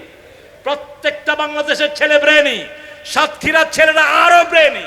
নদী মাতৃক দেশগুলোতে বাচ্চারা সবচেয়ে বেশি ব্রেনি হয়। সব নবীরা এসেছেন নদী মাতৃক এলাকাতে, উপদ্বীপগুলোতে এসেছেন সব নবীরা। এই জন্য আপনাদের ছেলেদেরকে আপনারা 7 বছর, 8 বছর, 12 বছর, 5-এ, 6-এ, 7-এ হোক, আপনি তাকে হেফজোখানায় দিয়ে দেন। এই হেফজোখানায় পড়বে সকাল বিকাল, পড়াগুলো আপনার আমলনামায় উঠবে। আর যারা আল্লাহর জিকির যত বেশি করবে, দুনিয়া আখিরাতে তাকে তত বেশি সম্মান দান করবেন কে? আয-যাকিরিনা লিল্লাহি কাসীরা ওয়ায-যাকিরাত আ'আদ্দাল্লাহু লাহুম মাগফিরাতান ওয়া আজরান আযীমা। ছেলে হোক মেয়ে হোক, যারা আল্লাহর জিকির করবে, আল্লাহ বলছেন তাদেরকে আমি মাফ করে দেব, শ্রেষ্ঠ পুরস্কার তাদের জন্য রেখে দেব। এই জন্য নবী সাল্লাল্লাহু আলাইহি সাল্লামের উপরে যা নাজিল হয়েছে সবটা দিয়ে আমরা সমাজ চালু করব। রাসূল সাল্লাল্লাহু আলাইহি সাল্লাম বলছেন, তোমরা ছেলেদের মেয়েদের মধ্যে কখনো বৈষম্য করো না। ছেলেদেরকে বেশি খাওয়ানো, মেয়েদেরকে কম খাওয়ানো, ছেলেদেরকে আগে খাওয়ানো, মেয়েদেরকে পরে খাওয়ানো, এটা হাদিসের খেলাফ। মেয়েকে কি করবেন? আগে দিবেন, আর ছেলেকে পরে। রাসূল যখন বাহির থেকে যেতেন আগে মেয়ের হাতে উপহার দিতেন, পরে ছেলের হাতে। এক সাহাবী বাজারে যাচ্ছেন, বুখারী বর্ণনা, রাসূল বলছেন কোথায় যাও? বাজারে। কেন? ছেলের জন্য জামা আনবো। রাসূল বললেন তোমার কি ছেলেই আছে? কেন মেয়েও আছে, তো মেয়ের জন্য কি কিনবা? তিনি চুপ থাকলেন। রাসূল বললেন আগে মেয়ের জন্য কিনবা, তারপরে ছেলের জন্য কিনবা। আগে মেয়ের হাতে দিবা, তারপরে ছেলের হাতে দিবা। সুবহানাল্লাহ বলতে ইচ্ছা করো না? মেয়েকে আল্লাহ নূর বলে পরিচয় দিয়েছেন। কি বলে? নূর বলে পরিচয় দিয়েছেন। রাসূলের 4 কন্যা, 2 কন্যাকে বিয়ে দিয়েছেন সাইয়েদনা ওসমান রাদিয়াল্লাহু আনহুর কাছে। ওই 2 কন্যার কারণে তিনার নাম হয়ে গেছে ওসমান জিন্নুরাইন। যখন ওসমান দ্বিতীয় কন্যা, কি প্যাথেটিক রাসূলের জীবন, একটু পড়বেন কত কুরবানি তিনি দিয়েছেন। বদরের যুদ্ধ যেই দিন, সেই দিন উম্মে কুলসুমকে পিটায়া আবু লাহাব আর আবু লাহাবের ছেলে উঠে উঠিয়ে দিয়েছেন। তিনি প্রেগনেন্ট। প্রথম আবু লাহাব জিজ্ঞেস করেছে, হয় তোর বাপকে ছাড়বি, তা না হলে আমাদেরকে ছাড়বি। বলছে, আমি আমার আব্বাকে ছাড়তে লা ইলাহা ইল্লাল্লাহু মুহাম্মাদুর। বাপ এবং জামাই দুইজন মিলে ওনাকে মারলেন। মারার পরে একটা উঠে উঠিয়ে দিলেন, তিনার পেটে 9 মাসের বাচ্চা। রাস্তার মধ্যে তিনি বাচ্চা প্রসব করেছেন, সারা চেহারায় রক্তের দাগ। এসে যখন মদিনায় উঠলেন, পরের দিন সকালবেলায় বদরের যুদ্ধ, তিনি দেখলেন উম্মে কুলসুমের সারা চেহারা রক্তাক্ত। বলেছে, মা তোমার কি হয়েছে? বলছে, বাবা উঠ থেকে পড়ে গেছে। তারপরেও স্বামীকে এলিগেশন দেন নেই, শ্বশুর বাড়ির কোনো বদনামি করেন নাই। সকালবেলায় তিনি অসুস্থ কাতরাচ্ছেন, বাপ চলে গেলেন বদরের ময়দানে। এসে দেখেন তিনি আর দুনিয়াতে নাই। রাসূলের 3 জন কন্যাকে রাসূল নিজ হাতে দাফন করেছেন। আর ওই যে হাদিস বলছিলাম, মা আয়েশা বলছেন, আমরা 11 জন বিবি বসা, মা ফাতেমা আসলেন, রাসূল পাশে বসালেন, কানে কানে কি যেন বললেন। মা ফাতেমা কাঁদা শুরু করলেন, আবার কি যেন বললেন। মা ফাতেমা তো জোহরা হেসে দিলেন। আয়েশা রাদিয়াল্লাহু আনহা জিজ্ঞেস করলেন, কি বলেছে তোমার আব্বা? বলছে, আব্বা যদি আপনাকে শোনানোর জন্য বলতো, জোরেই বলতো। আব্বা যেটা গোপন রেখেছেন আমি সেটা প্রকাশ করতে পারবো। কিছুদিন পরে ওফাত হয়ে গেল রাহমাতাল লিল আলামিনের। এবার মা আয়েশা জিজ্ঞেস করলেন, সাহাবীদের মধ্যে সবচেয়ে ব্রেনি ছিলেন কোন মহিলা? মা আয়েশার চেয়ে ব্রেনি কেউ ছিলেন না। একবার শুনলেই তিনি মুখস্থ করে নিতেন। সব সাহাবীদের হাদিসের ওস্তাদ ছিলেন মা আয়েশা রাদিয়াল্লাহু আনহা। এবার তিনি জিজ্ঞেস করলেন, এবার বলো, কেন তুমি কেঁদেছো আর হেসেছো? বলছে, আব্বা আমার কানে কানে বলছেন অল্প দিনের মধ্যেই তিনি দুনিয়া থেকে বিদায় হয়ে যাবেন, আমি কেঁদেছি। এরপরে বলেছেন, এই দুনিয়াতে আমার আত্মীয় স্বজনের মধ্যে প্রথম তুমি আমার সাথে দেখা করবা, আমি আবার হেসে দিয়েছি। কিভাবে নিজের কন্যাদেরকে ভালোবাসতেন রাহমাতাল লিল আলামিন। নিজের 6 মাসের মধ্যে নিজের পরিবার শেষ। 3টা ছেলে আল্লাহ দিয়েছেন, 3টা তিনার হাতের উপরে শেষ। ইব্রাহিম, তৈয়ব, কাসেম। কাসেমের সময় সবচেয়ে বেশি কেঁদেছেন রাহমাতাল লিল আলামিন। আবু লাহাব নাচতে নাচতে বলেছেন, আবু লাহাবের অবদান রাসূলের জীবনে আছে। আবু লাহাবের বান্দি রাসূলকে দুধ পান করিয়েছেন। সেই বান্দিকে আবু লাহাব এই আঙ্গুল দিয়ে আজাদ করেছেন। বুখারীতে ইবনে আব্বাসের বর্ণনায় হাদিস এসেছে, আবু লাহাবের সারা শরীর আগুনে পুড়বে, কিন্তু এই আগুনটা পুড়বে না। এই আঙ্গুল দিয়ে ওই মহিলাকে আজাদ করেছেন, যেই মহিলা রাসূলকে দুধ পান করিয়েছেন। এই আবু লাহাব মক্কার সর্বশ্রেষ্ঠ সেলিব্রিটি ছিল। তার 2 ছেলেকে রাসূলের 2 কন্যাকে বিবাহ করিয়েছেন। কিন্তু যেই দিন রাসূল কালেমার ঘোষণা দিলেন, সেই দিন বাপ গিয়ে বলল, 2 কন্যাকে তালাক দিয়ে দাও। একটা এসে রাসূলের মুখের উপর বলছে, তোমার মেয়েকে তোমার কাছে তালাক দিয়ে গেলাম। রাসূল আকাশের দিকে তাকিয়ে বলেন, আল্লাহ তোমার পাঠানো কোন কুকুর পাঠায়া এই কুকুরটাকে সামলায়া নাও। সাথে সাথে একটা গায়েবী বাঘ এসে আবু লাহাবের ছেলেকে খেয়ে যায়। অনেক লম্বা হিস্টোরি। রাসূল সাল্লাল্লাহু আলাইহি ওয়াসাল্লামের ছেলে কাসেম যেদিন মারা যায়, সেই দিন আবু লাহাব নর্তকী এনে নাচতেছিল আর বলতেছিল, বাতারা মুহাম্মদ, বাতারা মুহাম্মদ, বাতারা মুহাম্মদ। আমরা অনেকেই কাজটা করি। আমাদের দুশমন কেউ মারা গেলে আমরা নিচে আলহামদুলিল্লাহ লিখি। হারাম। খবরদার, কারো মৃত্যুতে আপনি খুশি হইতে পারবেন না। রাসূল বসে আছেন মসজিদে নববীতে, একটা লাশ আসছে, রাসূল দাঁড়িয়ে গেলেন। সাহাবায়ে কেরাম বললেন, এটা ইহুদির লাশ। রাসূল বলেন, হোক ইহুদি, সে মানুষ ছিল, আমি তার জন্য সম্মান প্রদর্শন করলাম। আপনি কারো মৃত্যুতে আলহামদুলিল্লাহ, একটা উইকেটের পতন হলো, এটা লিখবেন না। আপনি যদি সমবেদনা প্রকাশ করতে না পারেন, চুপ থাকেন, এটা নিষেধ। যে কোনো মৃত্যুই মানুষের জন্য বেদনাদায়ক, ঠিক না ঠিক? রাসূল সাল্লাল্লাহু আলাইহি ওয়াসাল্লামের ছেলে কাসেমের মৃত্যুতে এইভাবে উল্লাস করতেছিল আবু লাহাব। আল্লাহ রাব্বুল আলামিন শব্দ ফিরিয়ে দিলেন। এর আগে আবু লাহাব বলেছে, তাব্বাল্লাকা ইয়া মুহাম্মদ, সেই শব্দ দিয়ে আল্লাহ তাকে সূরা নাজিল করেছেন, তাব্বাত ইয়াদা আবি লাহাবেও, অতাপ ধ্বংস হোক নিপাত যাক আবু জাহেলের, আবুল হাবের দুই হাত। এরপরে এই বাতারা মোহাম্মদ বলল, রাসূলের চোখে একটু ঘুম আসলো, মুচকি হেসে দিয়ে ঘুম থেকে উঠলেন রাহমাতাল লিল আলামিন। মা খাদিজাতুল কুবরা বললেন, মুচকি হাসছেন কেন? বলছে, একটু আগে জিবরাইল আমিন এসে আমাকে একটা সুসংবাদ দিয়েছেন, ইন্না আ'তাইনা, পড়েন, ইন্না আ'তাইনাকাল কাউসার ফাসাল্লি লিরাব্বিকা ওয়ানহার ইন্না শানিয়াকা হুয়াল আবতার। হে নবী, আপনাকে আমি কাউসার দিলাম। পরীক্ষা যত বড়, পুরস্কারও কাউসারের জন্য দুটি কাজ। যেই দলে এই দুইটি কাজ আছে, তাদের দুশমনদেরকে জল কাটা করে দিবেন কে? বিগত আন্দোলনে সবচেয়ে বেশি ক্ষতি হয়েছে কোন দলের বলেন? এরপরে বিএনপির ক্ষতি হয়নি? এই দুইজন তো সক্রিয় কোনো দলেই ছিল না। ঘর ছাড়তে হইলো, বাড়ি ছাড়তে হইলো। ডানপন্থীরা সবচেয়ে বেশি রক্ত দিয়েছে, ঠিক না ঠিক? খুশি হয়েছে কারা? কারা? ইন্না শানিয়াকা হুয়াল। জামাত ইসলামের নামাজ ছাড়া আর কোনো উপায়, আল্লাহর রাস্তা ছাড়া কোনো উপায়। ডাক্তার শফিককে পুলিশ লিখেছে যে আপনার বাসার অ্যাড্রেসটা কখনো আপনি দেন না। বলছে, দেখেন গত 17 বছরে আপনাদের হাসিনা আমারে প্রায় 600 বাসায় রাখছে, কয়টার অ্যাড্রেস লিখবো? কইছে আর লেখার দরকার নাই।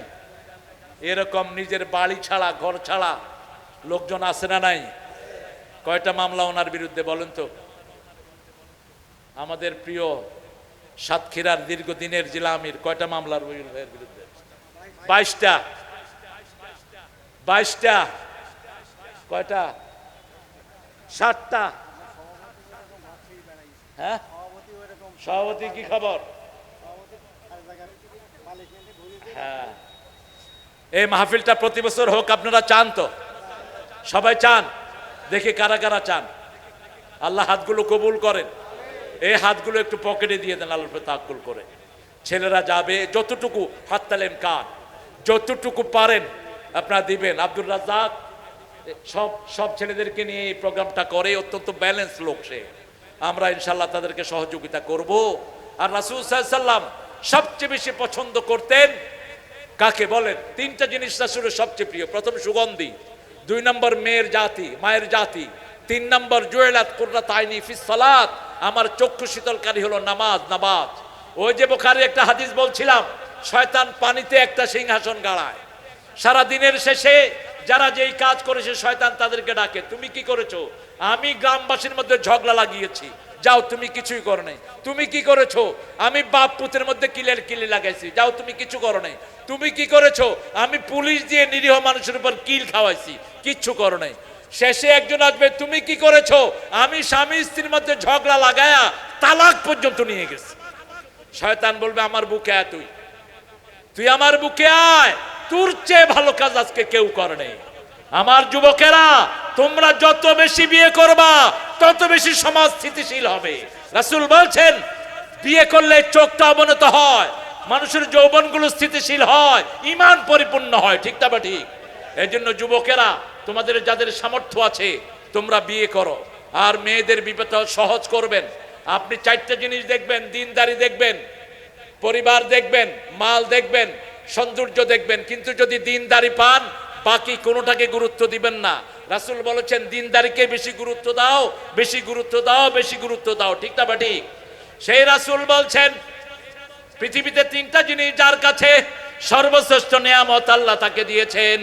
প্রথম হলো লিসানান যাকিরা, যে জিহ্বা সব সময় জিকির করে। কার? বলেন সুবহানাল্লাহ, আলহামদুলিল্লাহ, লা ইলাহা, সুবহানাল্লাহ, আলহামদুলিল্লাহ, লা ইলাহা, লা ইলাহা ইল্লাল্লাহু মুহাম্মাদুর রাসূলুল্লাহ সাল্লাল্লাহু। 2 নম্বর, যেই অন্তর আল্লাহকে ভয় করে, আল্লাহর ভয় ছাড়া কারো ভয় মনে জায়গা দিব না। রাজি আছেন তো? আল্লাহ বলছেন, এই ভয় আসার জন্য 3টা কাজ করতে হবে। ইন্নামা ইয়ামুরু মাসাজিদাল্লাহি মান আমানা বিল্লাহি ওয়াল ইয়াউমিল আখির ওয়া আকামাস সালাত ওয়া আতাজ যাকাত ওয়া লাম ইয়াখশা ইল্লাল্লাহ। সূরা তওবার 17 নম্বর আয়াতে আল্লাহ বলছেন, মসজিদ আবাদ করবে যারা আল্লাহর উপর ঈমান এনেছে, আখিরাতের উপর ঈমান এনেছে, নামাজ কায়েমের আন্দোলন করে, যাকাত দেয়। আর এই 4টা কাজ যে করবে তার মনে আল্লাহ ছাড়া কারো ভয় থাকবে না। আমাদের মনে ভয় আছে কার? আমরা আল্লাহ ছাড়া কাউকে ভয় করি না, ঠিক না? ঠিক। একটু আঙ্গুলটা উপরের দিকে উঠান, বলেন আল্লাহ ছাড়া কাউকে ভয় করা হারাম, হারাম, হারাম। জামাত ইসলামীর 5 জন লোককে ফাঁসি দেওয়া হলো। কয়জন? ফাঁসির জন্য দরখাস্ত আসলো প্রেসিডেন্টের কাছে, ভিক্ষা চান, প্রাণ ভিক্ষা। কাদের মোল্লা রাহিমাহুল্লাহ বললেন প্রাণ ভিক্ষা চাওয়া জায়েজ নাই।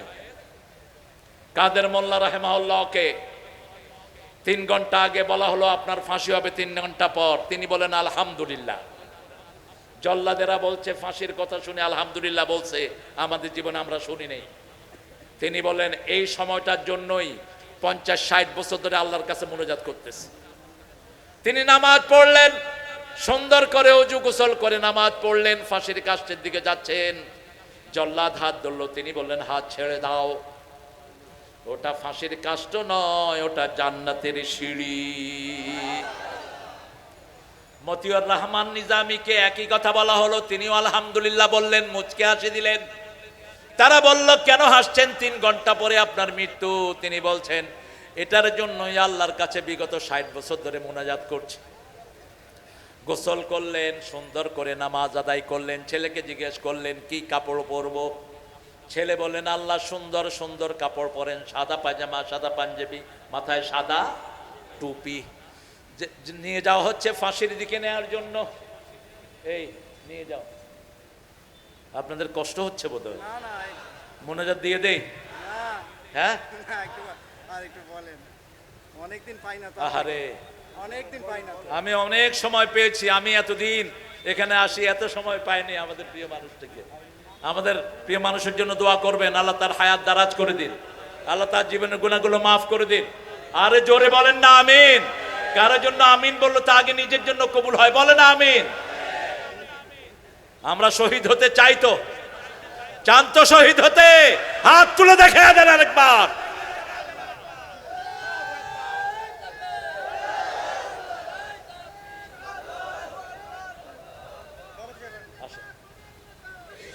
নির্যাতিত মানুষ খুব দোয়া করবে। এই শহীদের বাপ কই যায়?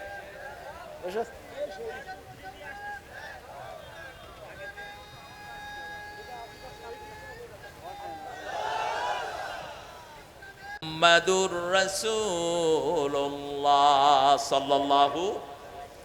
হিন্দুদের ঋগ্বেদ, অথর্ববেদ, লেজুরবেদ, কল্কি, পুরাণ, মহাভারত, গীতা, এই 7টা বইতে লেখা যার শেষ শ্লোক হবে লা ইলাহা ইল্লাল্লাহু মুহাম্মাদুর, তার অনন্ত জীবন সুখের হয়ে যাবে। এই জন্য হিন্দু ঠাকুররাও মৃত্যুর আগে দিয়ে এটা পড়ায়া দেয় লোকদেরকে। আর 1400 বছর আগে রাসূল বলছেন লাক্কিনু মাউতাকুম বিল কালেমাত, তোমাদের যে সমস্ত মৃত্যু রোগী দেখো, হোক হিন্দু, হোক বৌদ্ধ, হোক খ্রিস্টান, হোক ইহুদি, যে কোনো মুমূর্ষু রোগীর পাশে পড়ো লা ইলাহা, লা ইলাহা। যে কোনো মুমূর্ষু রোগী তাকে আপনি বলবেন না তুমি পড়ো। যেমন রাসূল নিজের ঘরের দিকে যাচ্ছেন, এক ইহুদি ডেকে বলল ইয়া রাসূলুল্লাহ, আমার ছেলেটা কেমন কেমন করছে, মনে হয় এখনই মারা যাবে। রাসূল সাল্লাল্লাহু আলাইহি সাল্লাম সাথে সাথে ইহুদির বাচ্চার কাছে চলে গেলেন, মাথায় হাত বুলালেন আর বললেন ইয়া বুনাইয়া ইকরা লা ইলাহা, হে ছেলে তুমি পড়ো লা ইলাহা মুহাম্মাদুর রাসূলুল্লাহ। ছেলে বাপের দিকে তাকালো, বাপ মাথা ঝুঁকে দিয়ে বলল মুহাম্মদ যা বলে তুমি তা করে ফেলো। ছেলে পড়ে নিয়েছে লা ইলাহা ইল্লাল্লাহু মুহাম্মাদুর রাসূলুল্লাহ সাল্লাল্লাহু। কালেমাও শেষ, জীবনও। রাসূল বলেন একটু আগে জাহান্নামী ছিল, এখন ছেলেটা জান্নাতি হয়ে গেছে। আপনি তার শেষ এই জন্য সারা পৃথিবীর মানুষের জন্য আমরা দোয়া করি। আমাদের মৃত্যুতে আমরা শুধু মরা মানুষের জন্য একটা ছোট্ট শব্দ বলি, আর নিজেকে দিয়ে দোয়া শুরু হয়, আল্লাহুম্মা গফিরলি হাইয়িনা ওয়া মাইয়িতিনা ওয়া শাহিদিনা ও গায়বিনা। হে আল্লাহ, আমাকে মাফ করে দেন, আমাদের সকল জীবিতদেরকে মাফ করে দেন। সকলের ভিতরে শব্দ আছে না নাই? কথা বলেন না কেন? সব মানুষ আছে না নাই? হাইয়িনা ওয়া মাইয়িতিনা, আমাদের সব জীবিতকে, মৃতকে, শিশু, বুড়া, পুরুষ, মহিলা, উপস্থিত, অনুপস্থিত সবাইকে মাফ করুন। এই দোয়া পৃথিবীর কার কাছে আছে? আবার আল্লাহ দোয়া শিখাচ্ছেন রাসূলের মাধ্যমে, আল্লাহুম্মা মান আহইয়াইতাহু ফাহইয়ানা বিল ঈমান বিল ইসলাম ওয়া মান তাওফাইতাহু ফাতাওফাহু লিল ঈমান ইয়া আরহামার রাহিমিন। হে আল্লাহ, যাকে বাঁচিয়ে রাখবেন ইসলামের উপর বাঁচিয়ে রাখেন। ইসলামের উপর বাঁচিয়ে থাকতে হলে নামাজ আছে না নাই? রোজা আছে না নাই? পিতামাতার খেদমত আছে না নাই? আহারে কি অরাজকতা শুরু হয়েছে দেশে! পিতামাতাকে ধরে ধরে মারে পোলাপান। আবার ইন্টারনেটে দেখলাম এক ছেলে নিজের আপন বোনকে বিয়ে করছে। বোন বলতেছে, আমি আমার ভাইকে বিয়ে করছি, আপনাদের কোনো সমস্যা আছে? আবার ভাই বলতেছে, আমি আমার বোনকে বিয়ে করেছি, আপনাদের কোনো সমস্যা আছে? সমস্যা তো আছেই। তোরা দুইটাই তো জিনাকার, দুইটাকেই পিটাইয়া জেলখানায় ঢুকানো দরকার। প্রশাসনের লোকেরা কি করো তোমরা? আঙ্গুল চষো বসে বসে। পুলিশগুলি দেখোস না এগুলো? হিন্দুর সাথে হিন্দু নেতা মুসলমান মেয়েকে বিয়ে করতেছে, আবার মুসলমান নেতা হিন্দু মেয়েকে বিয়ে করতেছে। আবার এক শয়তান বিয়ে করছে ঠাকুরগাঁয়ে 19টা মেয়েকে। এগুলো সামাজিক যোগাযোগে আসতেছে। 4টার বেশি যারা বিবাহিত বউ রাখে, এরা কি? কথা কন না কেন? এরা কি? এরা লুচ্চা, এরা জিনাকার। আপনি 4টার বেশি বউ রাখতে পারবেন না। রাসূল বলছেন 149 সূরা নিসা, লান তাস্তাতিয়ান তাদিলু, যারা একাধিক বিয়ে করে এরা কখনো সাম্যতা করতে পারে না, কখনো পারে না। লান তাস্তাতিয়া শব্দ রাসূল আল্লাহ ব্যবহার করলেন, এরা কখনো সাম্য করতে পারে না। এই জন্য আশরাফ আলী থানভী যখন 2টা বিয়ে করলেন, তিনি বিরক্ত হয়ে সিদ্ধান্ত নিলেন নিজের ছোট বউকে ছেড়ে দিবে। কিন্তু বড় বউ বলল না, বিয়ে করছেন যখন রেখে দেন। পড়েন তার জীবনী। এরপরে তিনি বলছেন যা কিছু আসবে অর্ধেক অর্ধেক। বিভিন্ন তার অনুসারীরা তার জন্য ফল টল নিয়ে আসতো, তিনি বলতেন তোমরা ভাগ করে দাও। ওরা বলতে আপনি ভাগ করে দেন, কয় না কিল আমি খাইতে পারুম না, তোমরা ভাগ করে দাও। এক ভক্ত ওনার 2টা তরমুজ নিয়ে আসছে। এখন ওনাকে বলছে বড় বউকে এই তরমুজটা দেন, ছোট বউকে এই তরমুজটা দেন। বলছে আমি দিতে পারবো না। বলছে কেন? বলছে যদি বড়টারটা মিষ্টি বেশি হয়, ছোটটারটা মিষ্টি কম হয়, ছোটটা আমারে কি লেবো 2টা, তোমরা 2টার অর্ধেকেরা ভাগ করে দাও। এত সহজ নয়। মা আয়েশাকে বলছেন রাসূল সাল্লাল্লাহু আলাইহি ওয়াসাল্লাম, মা আয়েশা রাসূলের ব্যাপারে বলছেন, রাসূলের 11 জন বিবি, কাউকে তিনি এক্সট্রা সময় দিতেন না। আমাকে যা সময় দিতেন, একই সময় উম্মে সালমা, একই সময় জুয়াইরিয়া, একই সময় জয়নাবকে দিতেন। আমাকে যেই মানের কাপড় দিতেন সেই মানের কাপড় তাদেরকে দিতেন, আমাকে যেই মানের খাওয়া দিতেন সেই মানের খাওয়া তাদেরকে দিতেন। কিন্তু মনের টান আমার প্রতি বেশি থাকার কারণে আমি 5টা জিনিস আমার জীবনে পেয়েছি। কয়টা? 5টা জিনিস। আমার চরিত্রের সার্টিফিকেট দান করেছেন কে? স্বয়ং আল্লাহ। আমি রাসূলের তাহাজ্জুদের নামাজের সামনে দিয়ে যাওয়ার অনুমতি পেয়েছি। সবচেয়ে অল্প বয়সে আমি রাসূলের বিবি হওয়ার গৌরব অর্জন করেছি। আমার চরিত্রের সার্টিফিকেট দান করেছেন কে? ইফকের ঘটনায় মা আয়েশার চরিত্রের সার্টিফিকেট দিয়েছেন কে? 5ম নম্বর, আমার ঘরেই চিরনিদ্রায় শুয়ে আছেন রাহমাতাল লিল, যেখানে রাসূল শুয়ে আছেন। এটা কার ঘর? আরো জোরে বলেন, কার ঘর? মা আয়েশার ঘর। এই মনের টান বেশি থাকার কারণে এটা হয়েছে। কিন্তু আপনি ফিজিক্যালি কিছু বেশি করতে পারবে না। রাসূল বলছেন একটা মেয়েকে তুমি 4টা জিনিস দিবা। কয়টা? তোমরা যা খাওয়াবা তাকে তা খাওয়াবা, তোমরা যা পরবা তাকে তা পরবা, তোমরা যেই মানের বিছনায় শোবা ওই মানের বিছনায় তাকে শোয়াবা, তার সকল খরচপত্র তোমরা বহন করবা, তার উপর যদি কোনো আক্রমণ আসে তোমরা তাকে শেল্টার দিবা। বহু মেয়েকে শ্বশুর বাড়ির শালা এবং শাশুড়িরা মিলে একসাথে পিটায়। আপনাদের সাতক্ষীরাতে নাই? কথা কন না কেন? যা ইচ্ছা তা ব্যবহার করে ভাইয়েরা। কেন? বিবি আপনার ও দুর্ব্যবহার কেন করবে? আপনার বিবি আপনার কাজের মেয়ে না, বাংলাদেশের মেয়েদের মতো ভালো মেয়ে, দুনিয়ার কোন দেশে সারা বছর রান্ধে কারা? কারা রান্ধে? আপনি জানতো সৌদি আরব ছেলে একদিন রান্ধবে, আরেকদিন মেয়ে রান্ধবে। মেয়ে রেঁধে বলবে কালকে তুই বাবুর্চিখানায় ঢুকবি, এটা এটা আমি খামো, আমার জন্য রাখবি তুই। আর আপনারা কি সুন্দর আরাম পাইছেন, চিংড়ি মাছ, গোস্ত, হরিণের গোস্ত খায় এখন। আজকে খাওয়াইছে আমার, আপনার খাওয়া যায় না। কত রকমের রান্না যে করে, কোনো ক্লান্তি নাই মেয়েদের। স্বামীর কাপড় ধোয়। আজকে আমার এক ভাইয়ের দেখলাম, সে বাহিরে বের হবে, তার বিবি তার জুতা সাফ করে দিচ্ছে। কোথায় পাবেন এই খেদমত? খেদমত পাইতে পাইতে চোখ মোটা হয়েছে কিরকম। বড় অধিকার দেয় না, বউকে যা ইচ্ছা তা বলে গালিগালাজ করে, এরকম আল্লাহর ওলি এখানে নাই। হ্যাঁ, কথায় কথায় তালাক। তালাক মুখে আসে কেন কবি? তালাক কেন মুখে আসে? সবচেয়ে ঘৃণিত শব্দ হালাল দুইটা জিনিস সবচেয়ে ঘৃণা করে না আল্লাহ। প্রথমটা তালাক, দ্বিতীয়টা কি? দ্বিতীয়টা কি? এই দুটাই মুসলমানদের মধ্যে আছে। সুযোগ পাইলে হাত পাইতে বসে, সুযোগ পাইলে হুজুররা, আরে কেন এটা করস? তুই এটা কর, এটা কর, ব্যবসা কর। তালহা রাদিয়াল্লাহু আনহু মদিনায় গেলেন, রাসূল বলেন এই সাহাবীর ঘরে তুমি খাবা, এর ঘরে থাকবা। প্রথম দিন গিয়েই এক হোলসেল দোকানদারের কাছে গিয়ে বলছে, ভাই আমি মক্কা থেকে এসেছি, আমাকে কিছু জিনিস দিবেন, আপনার দোকানের সামনে বসে আমি খুচরা বেচবো, বেচে আপনারটা আপনারে দেবো, আমি যা দুই পয়সা লাভ পাই আমি ঘরে নিয়ে যাব। একদিনও কোনো সাহাবীর বাড়ি যান নেই। সাহাবায়ে কেরাম বিরক্ত হয়ে গেলেন, রাসূলকে বললেন ইয়া রাসূলুল্লাহ, যাকে আমাদের বাড়িতে থাকতে খাইতে দিয়েছেন একদিনও আসে নাই। বলছে তালহা তুমি কি করো? কয় আমার বুঝ আমি করে নিয়েছি, আমার বুঝ আমি। এখন যে মদিনা মসজিদ দেখেন, এটাও তালহার জমির উপরে। তালহা রাদিয়াল্লাহু আনহু সবচেয়ে ধনী সাহাবীদের একজন। ওসমান রাদিয়াল্লাহু আনহুর ব্যাংকের পয়সা এখনো আছে। কেন এত বরকত? রাসূল বললেন ওসমান, উটের উপরে খাইলেও খাওয়ার অপচয় করো না। তিনি উটের উপর খাইতেন, কিছু পড়ে যেত, খেয়েছেন, সেগুলো আবার তুলে নিয়েছেন। ওসমান রাদিয়াল্লাহু আনহু কত বড় দানশীল ছিলেন, কত বড় আমানতদার ছিলেন। রাসূলের কাছে এক ভিখারি এসে বলছে আমাকে একটা উট দেন। রাসূল বললেন না, তোমার উটের ছাও দেব। সাহাবী বলছেন উট দেন, ভিখারি বলছে উট দেন।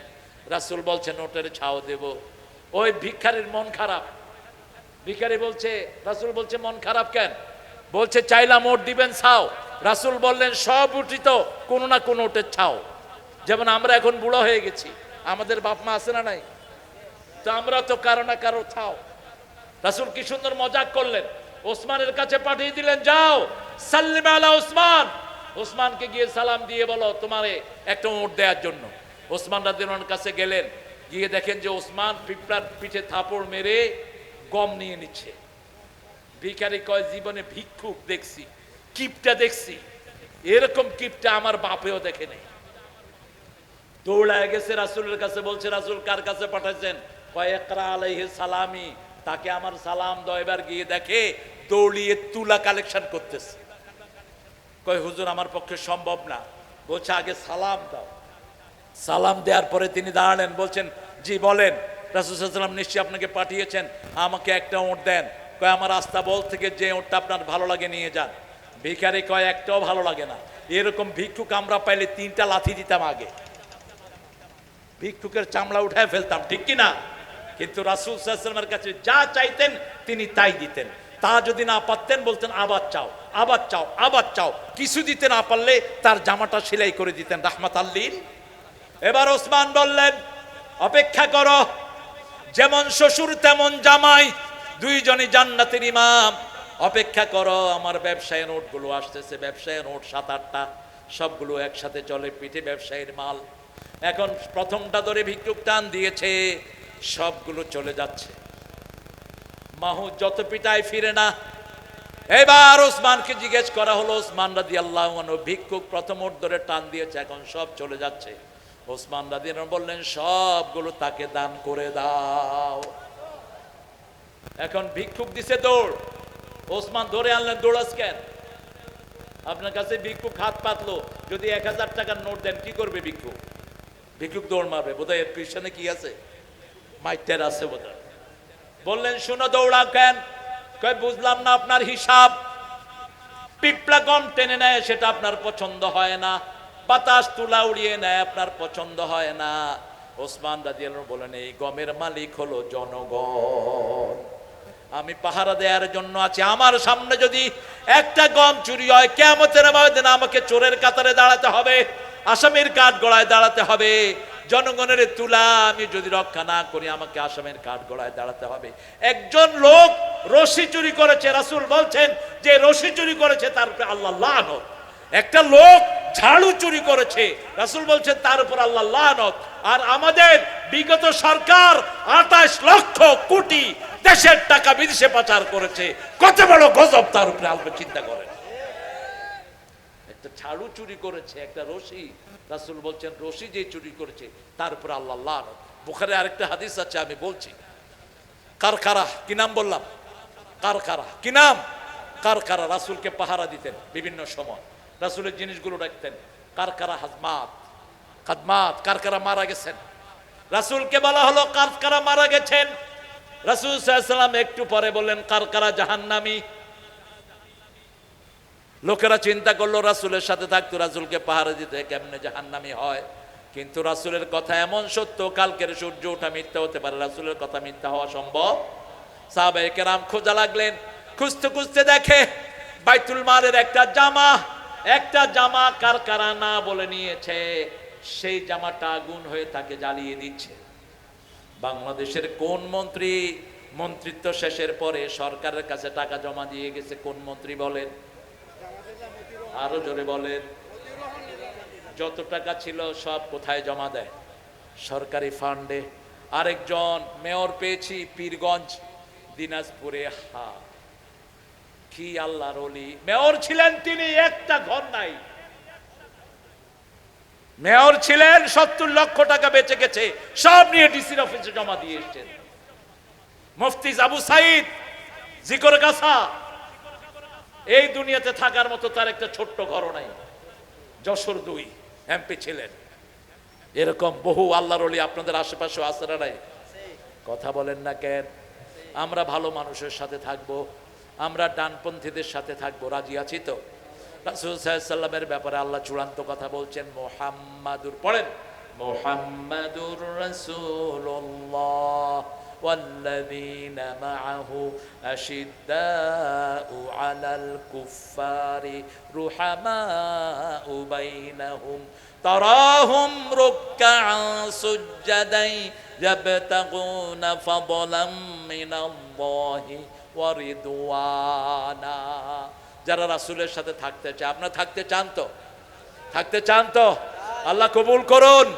মুহাম্মদ আল্লাহর রাসূল সাল্লাল্লাহু আল্লাযীনা মাহু, যারা রাসূলের সাথে থাকতে চায়। আশিদ্দাউ আলাল কুফার, নবীর দুশমন, আল্লাহর দুশমনদের উপর হতে হবে বজ্র কঠিন। এই হাসিনার আমলেই আমার নবীকে লুচ্চা বলে গালি দিয়েছে এক ব্লগার, ঠিক না বেটি? মা খাদিজাকে বলেছে লুচ্চাদের সর্দারানী। তার কোনো বিচার তো হয়নি, বরং তাকে মেরে ফেলার পর পার্লামেন্টে আপনাদের সেই বিগত প্রধানমন্ত্রী বলেছেন দ্বিতীয় মুক্তিযুদ্ধে তিনি নাকি প্রথম শহীদ। রাসূলকে কি বলেছে? আমরা সেই জন্য রাসূলের সাথে থাকতে চাই। কাফেরদের উপর বজ্র কঠিন, ঠিক না বেঠিক? রুহামা ও বাইনাহুম, নামাজ আছে যার কাছে, কেবলা আছে যার কাছে, কোরবানি আছে যার কাছে, সে আমার কি? সে আমার কি? আরো জোরে বলেন। তাকে বুকে টানবেন। মসজিদে পেয়েছেন, বুকে টানেন। কোন দল করে দেখার দরকার নাই। মসজিদে গিয়েছে, কেবলামুখী হয়েছে, আল্লাহর রাস্তায় জবাই করেছে, সে আমার ভাই, ঠিক না বেঠিক? তারাহুম রুকআন সুজদা, তাদেরকে কি দেখবা? তারা রুকু করে, সেজদা করে। কেন রুকুর কথা আগে আসলো? অতীতের জাতির নামাজ ছিল কিন্তু রুকু ছিল না। উম্মতে মুহাম্মাদের নামাজের সবচেয়ে সৌন্দর্য হলো রুকু। সৌন্দর্য কি? রুকু। এজন্য আল্লাহ বলছেন ওর কাউ মার রাকিঈন, রুকুকারীদের সাথে রুকু। উসজুদু মা সাজিদিন বলেন নাই, সেজদাকারীদের সাথে সেজদা করো, কারণ সেজদা আগেও ছিল এখনো আছে। উসজুদু লি আদম, সেজদা আগেও ছিল এখনো আছে। আর সেজদা যারা দেয় তাদের উপর সবচেয়ে বেশি খুশি হন কে? ফাকসিরুদ দুআ ফিস সুজুদ, রাসূল বলছেন সেজদায় বেশি করে দোয়া করো। আকরাবুল আবদু ইনদা রাব্বিহি ওয়া হুয়া সাজিদ, বান্দা যখন সেজদায় যায় আল্লাহ তার সবচেয়ে নিকটে চলে আসে। আপনার বিপদ যত বড়, সেজদা দিয়ে দেন তত বড়, আপনাকে হেফাজত করে দিবেন কে? তারা হুম রুকআন সুজদাই ইয়াবতাগুনা ফাদলাম মিনাল্লাহি ওয়া রিদওয়ানা। চাইবে কার খুশি, কার সন্তুষ্টি চাইবে? আল্লাহর সন্তুষ্টি, অন্য কিছু চাইবেন না। জুমার দিন যারা শুধু মসজিদে যায় এরা শুধু মানুষকে দেখানোর জন্য যায়, ঠিক তবে ঠিক? সারা সপ্তাহে কোনো নামাজ নাই। আবার এক মেয়ে আমাকে একটু আগে প্রশ্ন করেছে, তার জামাই হলো লুচ্চা। কি জামাই? কি লুচ্চা বলে তো আপনাদের এখানে? ওই যে খুলনা কেউ লুসু, লুসু লুসু, চরিত্র খারাপ, বহুগামী। আর তার এখন এই বিবির সাথে, এই স্বামীর সাথে কি আচরণ করবে? আপনি তার জন্য ইস্তেগফারের দোয়া করেন, তাকে বুঝান। রাসূলের কাছে একজন সাহাবী এসে বলছেন, ইয়া রাসূলুল্লাহ, আমি জিনা করব, অনুমতি দেন। কি বলছে? জিনা করব, অনুমতি দেন। এখন অন্যান্য সাহাবীরা জামা টিপতেছে। বেকুব তো বেকুবই, কিছু বেকুব সবখানে আছে না নাই? যখন এক বেকুবের বিয়ে করাইছে, বেকুব কয়, আব্বা আমি শ্বশুরকে কি ডাকবো? তো বাপ জিজ্ঞেস শিখিয়ে দিচ্ছে, শ্বশুরকে শ্বশুর আব্বা ডাকবা। তো গিয়ে কি বলবো? গিয়ে বলবো আসসালামু আলাইকুম শ্বশুর আব্বা, আপনি কেমন আছেন, আপনার শরীর কেমন? বেকুব তো বেকুবই। গিয়ে শ্বশুর বাড়ি গিয়ে বলছে, শ্বশুর আব্বা, আব্বা, আব্বা আপনি বিয়ে করছেন? তো শ্বশুরও কয়, আমি বিয়ে না করলে তুই এসে কোত্থেকে? এরকম বেকুব সবখানে আছে না নাই? রাসূলকে বলছেন আমি জিনা করব। কত বড় ডাক্তার তিনি, দেখেন। একটু রাগ করলেন না, একবার, দুইবার, তিনবার। এবার রাসূল বলছেন, যদি এই কাজটা তোমার আম্মা করে, বলছে আম্মা পছন্দ করব না, তাকে আমি মাই ডাকবো না। যদি তোমার খালা করে, অসম্ভব। যদি তোমার বিবি করে, অসম্ভব।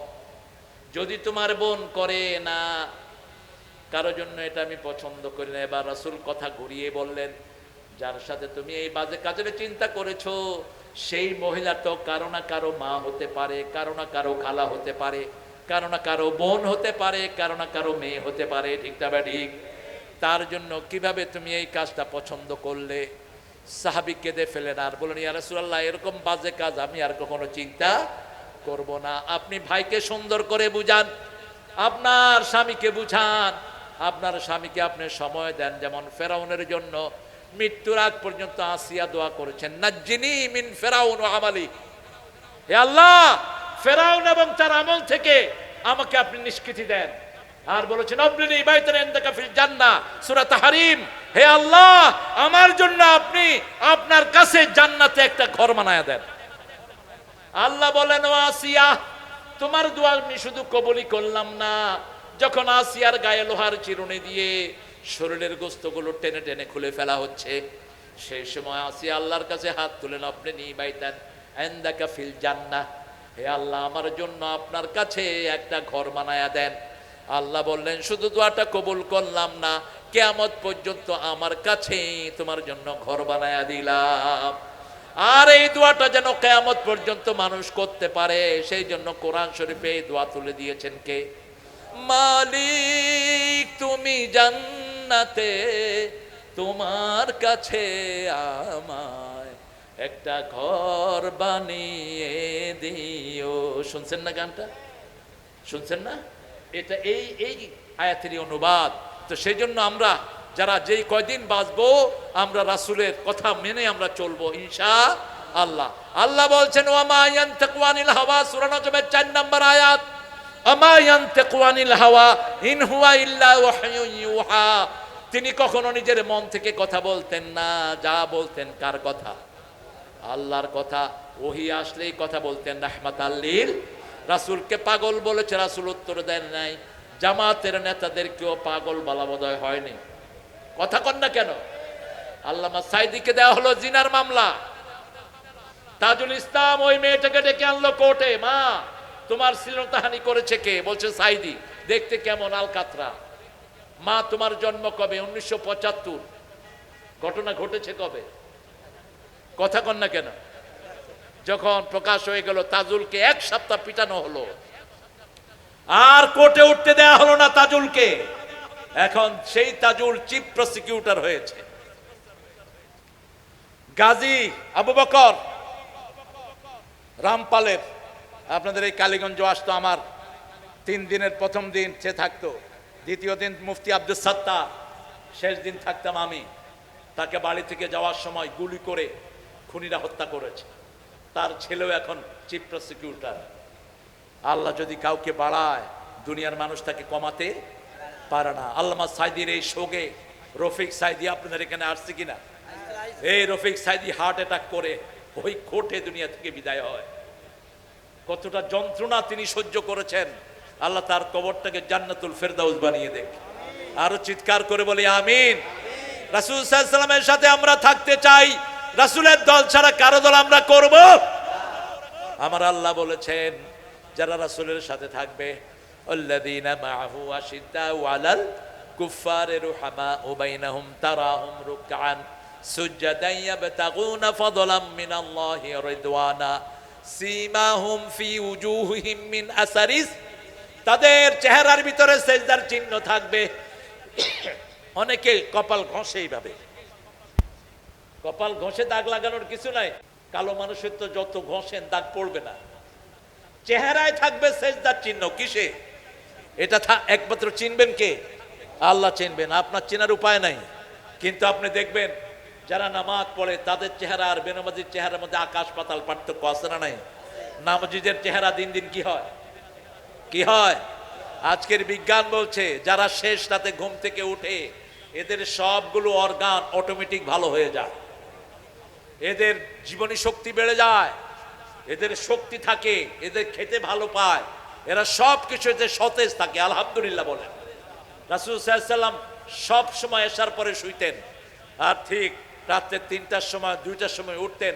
সূরা মুজাম্মিলের শেষ আয়াতে আল্লাহ বলছেন ইন্নাকা তাকুমু আদনা মিন সুলুসাইল লাইল ওয়া নিসফাহ, হে নবী তুমি রাতের 1/3 অথবা রাতের অর্ধেক তুমি দাঁড়িয়ে থাকো। আজকে থেকে আমরা নামাজ ছাড়বো না, রাজি আছি তো? বিবিকে খাওয়া মুখে তুলে দেব। মনে রাখবেন আপনি নামাজ দিয়ে জান্নাতি হবেন না, রোজা দিয়ে হবেন না, কোনো আমল দিয়ে হবেন না। সবচেয়ে বেশি ওজন হবে কিয়ামতের ময়দানে যে আমল, সেটার নাম হলো সচ্চরিত্রতা, সচ্চরিত্রতা, সচ্চরিত্রতা। কারণ আপনি 24 ঘন্টার মধ্যে 1 ঘন্টা নামাজ পড়েন, বাকি 23 ঘন্টা তো আপনার অন্যান্য কাজে যায়, ঠিক না বেটি? এই 23 ঘন্টার ভিতরে আপনার মুআমালাত, পিতার সাথে ব্যবহার, প্রতিবেশীর সাথে ব্যবহার, ছেলে মেয়ের সাথে ব্যবহার, আত্মীয় স্বজনের সাথে ব্যবহার, এই সব কিছু সচ্চরিত্রতার মধ্যে আসবে। আপনি কারোর সাথে মুস্কি হাসি দিলেন, রাসূল বললেন সদকা সওয়াব আল্লাহ আপনার আমলনামায় তুলে দিবেন। আপনি আপনার ছেলে মেয়েদেরকে সমানভাবে সম্পদ বন্টন করে দিবেন, কোনো ছেলেকে বেশিও না কমও না। রাসূল বলছেন বহু পিতামাতা দুনিয়াতে থাকতেই জাহান্নাম কামাই করে আসে। সাহাবায়ে কেরাম বলেন এরা কারা?